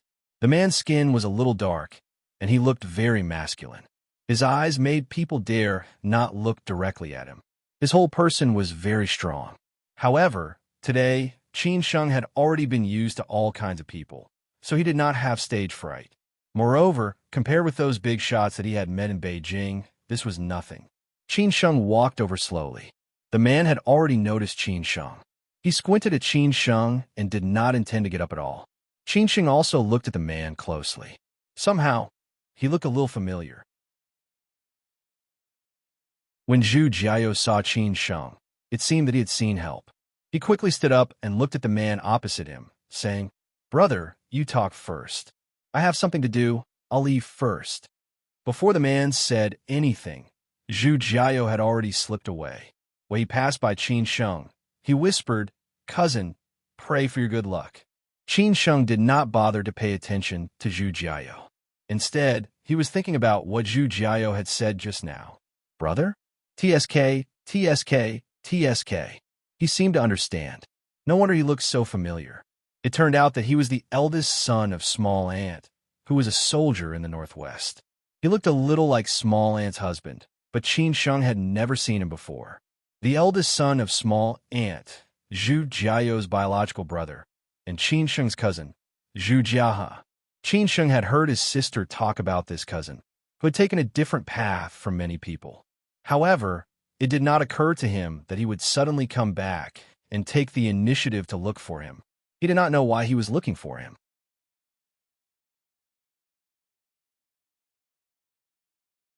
Chapter 617. Parting on bad terms, Zhu Jiahe was the eldest son of Zhu Qingwen. Zhu Yi was the second son, and Zhu Jiao was the youngest.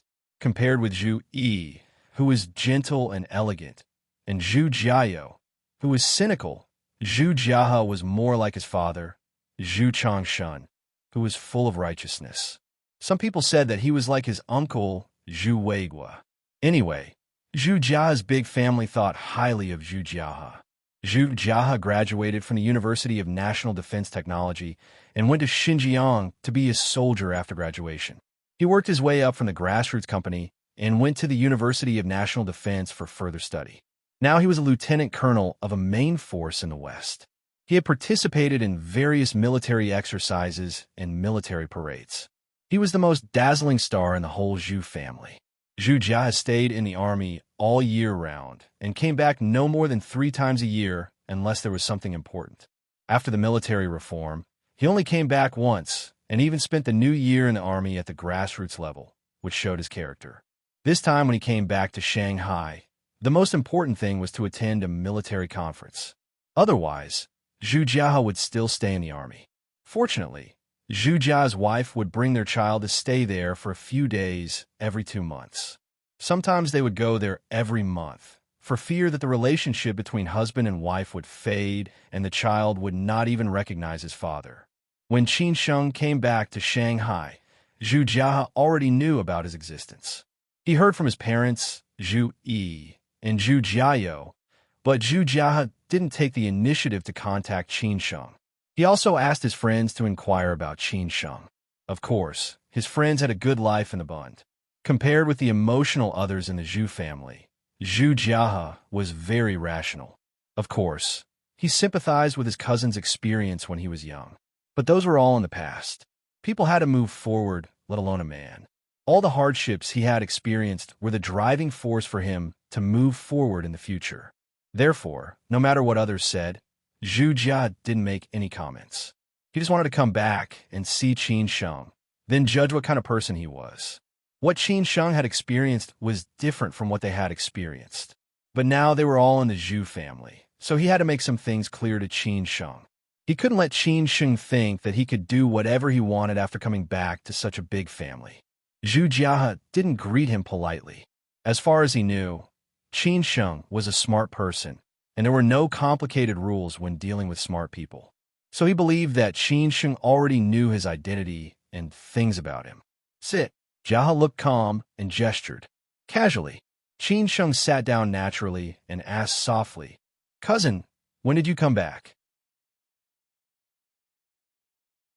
Zhu Jia waved his hand to call the waiter over and replied calmly, "I just arrived this morning."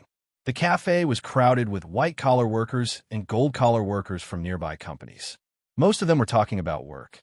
After all, this was the most famous financial district in the country. If one listened carefully, they would not dare to speak loudly if the project they were talking about was less than a few $100 million. Qin Sheng was not uncomfortable with such a habit, but Zhu Jia did not fit in here. Although he had grown up in Shanghai since he was a child, he had always been in Shanghai, whether his father was working in other places or something else. But in recent years, he had been in the Northwest Frontier Army, living a life different from most ordinary people. Time had worn away his impetuosity, made him look at many things, and made him firm about many things. What was left was the vicissitudes of life. This morning, Zhu Jiao had just arrived, and Zhu Jiao had come to see him. It could be seen that Zhu Jiao took him very seriously. Zhu Jiao did not know how to talk to him. After all, this cousin was not like the 2 cousins of his first uncle's family, nor was he like Zhu Jiao, who was easy to get along with. "When are you leaving?" Qin Sheng asked casually, as if he had nothing to say. Zhu Jia didn't seem to be interested in such a meaningless conversation. He didn't respond, but said, "You were naughty and weird when you were a child. Grandpa and Grandma liked you the most. Aunt and Uncle were busy with work, so you lived with Grandpa and Grandma most of the time. So I often took you out to play. But now it seems that you have changed a lot." Qin Sheng didn't know how to answer. He was so young at that time, and it was normal to have some changes after so many years. "I'm talking about the change of character and foundation," Zhu Jia added. Qin Sheng thought for a moment and said, "Different lives will naturally have different results because of different experiences. If I'd been growing up in Beijing, maybe I would be a domineering playboy now. Who knows?" Zhu Jia said directly. "Then do you think you have experienced a lot?" Although Zhu Jia said this with a straight face, it sounded like he was mocking Qin Sheng. Of course, in terms of experience, Qin Sheng couldn't compare with him, who served in the Frontier Army. Qin Sheng didn't feel guilty and replied, "Maybe I have more experience than my peers. I don't know about your past, but I've heard about what happened after you came back to Shanghai. Is this what you've experienced? I don't think it's different. It's just your choice." Zhu Jia sneered. Finally, he was no longer expressionless, but this sneer was too dazzling. If he didn't come with good intentions, Qin Sheng could tell from his tone that he was obviously teaching him a lesson. Qin Sheng originally wanted to be polite, but since you treated me like this, I didn't need to take you seriously. After all, except for a little blood relationship, it seemed that there was no other interaction between us. Qin Sheng replied bluntly, "Cousin, thank you for caring about me so much, and especially when to find out about my past." Zhu Jia snorted and said, "What? You can't sit still anymore?" Qin Sheng's response was even sharper. "If cousin is here today to teach me a lesson, then I don't think it's necessary for us to come. I don't owe you anything, nor have I offended you. Apart from you being my cousin, you're no different from a stranger to me." Zhu Jia said faintly, "Originally there was no difference, but you came back to the Zhu family, which has something to do with me. Moreover, you are still in Shanghai now, and I know what you want to do. Is there any difference if you say it has something to do with me?" These words made Qin Sheng very uncomfortable. Anyway, the atmosphere was not harmonious. Qin Sheng squinted and stared at this cousin who was in his early 30s. There was no doubt that this cousin could become the leader of the main force in a short time. Moreover, he could take root in the western frontier, which showed that he was strong enough, so he couldn't be treated as an ordinary person. At this time, the waiter served coffee, which eased the atmosphere. However, Qin Sheng didn't let it go because of this. He still replied, "My surname is Qin, not Zhu. I know what I am doing." Zhu Jia's face was gloomy. This cousin was tougher than he thought, but he still continued to say, "I know your surname is Qin, and you don't have to make it so clear. I don't care what you do, but I hope you don't go astray, especially when you are doing things in Shanghai. You know what I want to say?" Qin Sheng understood what he meant and replied, "Got it." So this was what he meant. He was afraid that he would do something overboard in Shanghai and affect his uncle's career. Qin Sheng really didn't think that he had such a big influence. "If you do something in Shanghai and let me know, I don't think I need anyone to come out. I will naturally come back to reason with you," Zhu Jia said firmly. Qin Sheng laughed and said, "Reason or fists? If we talk about fists, you may not be my opponent." He, so confident or arrogant. Although Zhu Jia had joined the army as a student, he had been in the army for so many years, and his hard skills were absolutely not inferior to anyone. When he first joined the army, he fought to win people over. That was the real way to convince people. "You can try. I definitely won't let you down," Qin Sheng said simply and straightforwardly. He still had this kind of strength. Otherwise, how could he escape from death so many times? Moreover, every time he experienced life and death, his strength would increase greatly. Zhu Jia slowly stood up and said, "Okay, I will definitely try if there's a chance. I have something else to do. I'll leave first." After that, Zhu Jia stood up and was ready to leave. Before leaving, he looked at Qin Sheng and said, "I hope you know what to do." They parted on bad terms. This cousin gave Qin Sheng a show of strength. Not all the members of the Zhu family would take him seriously. This cousin was different from others. Qin Sheng was a bit dumbfounded. No wonder this cousin came to him as soon as he came back. It turned out that he wanted to warn him. What he said might not be the true meaning, but Qin Sheng already knew what he wanted to express. Qin Sheng left the coffee shop after drinking a cup of coffee. After thinking about it, he finally felt that what this cousin said was not wrong. After all, he was the biological son of his uncle. However, the Qin family was not necessarily inferior to the Zhu family. Of course, the Zhu family had nothing to do with his grandmother and uncle. After leaving the coffee shop, Qin Sheng directly drove to pick up Lin Su from work, and then went to the Pudong International Airport to pick up Uncle Lin and Annie Wong from Sanya. At this time, the night had just fallen. The prosperous night scene of the Bund and Lujiazui became the most dazzling existence in the whole of Shanghai. In the Bankers Club of the Zhongyin building, today, there were several rich playboys from afar who were smoking in the cigar room. Not long after, Yin Chaozong also arrived. He was directly brought inside by a friend. He wanted to meet this friend who was not his friend because he did not intend to admit defeat to Qin Sheng. He wanted to have a fight with Qin Sheng. Hence, This friend who had helped him before could become a good ally. You're tuning into the Warrior Lore YouTube channel. Don't forget to subscribe and join us on this journey to catch the most captivating stories.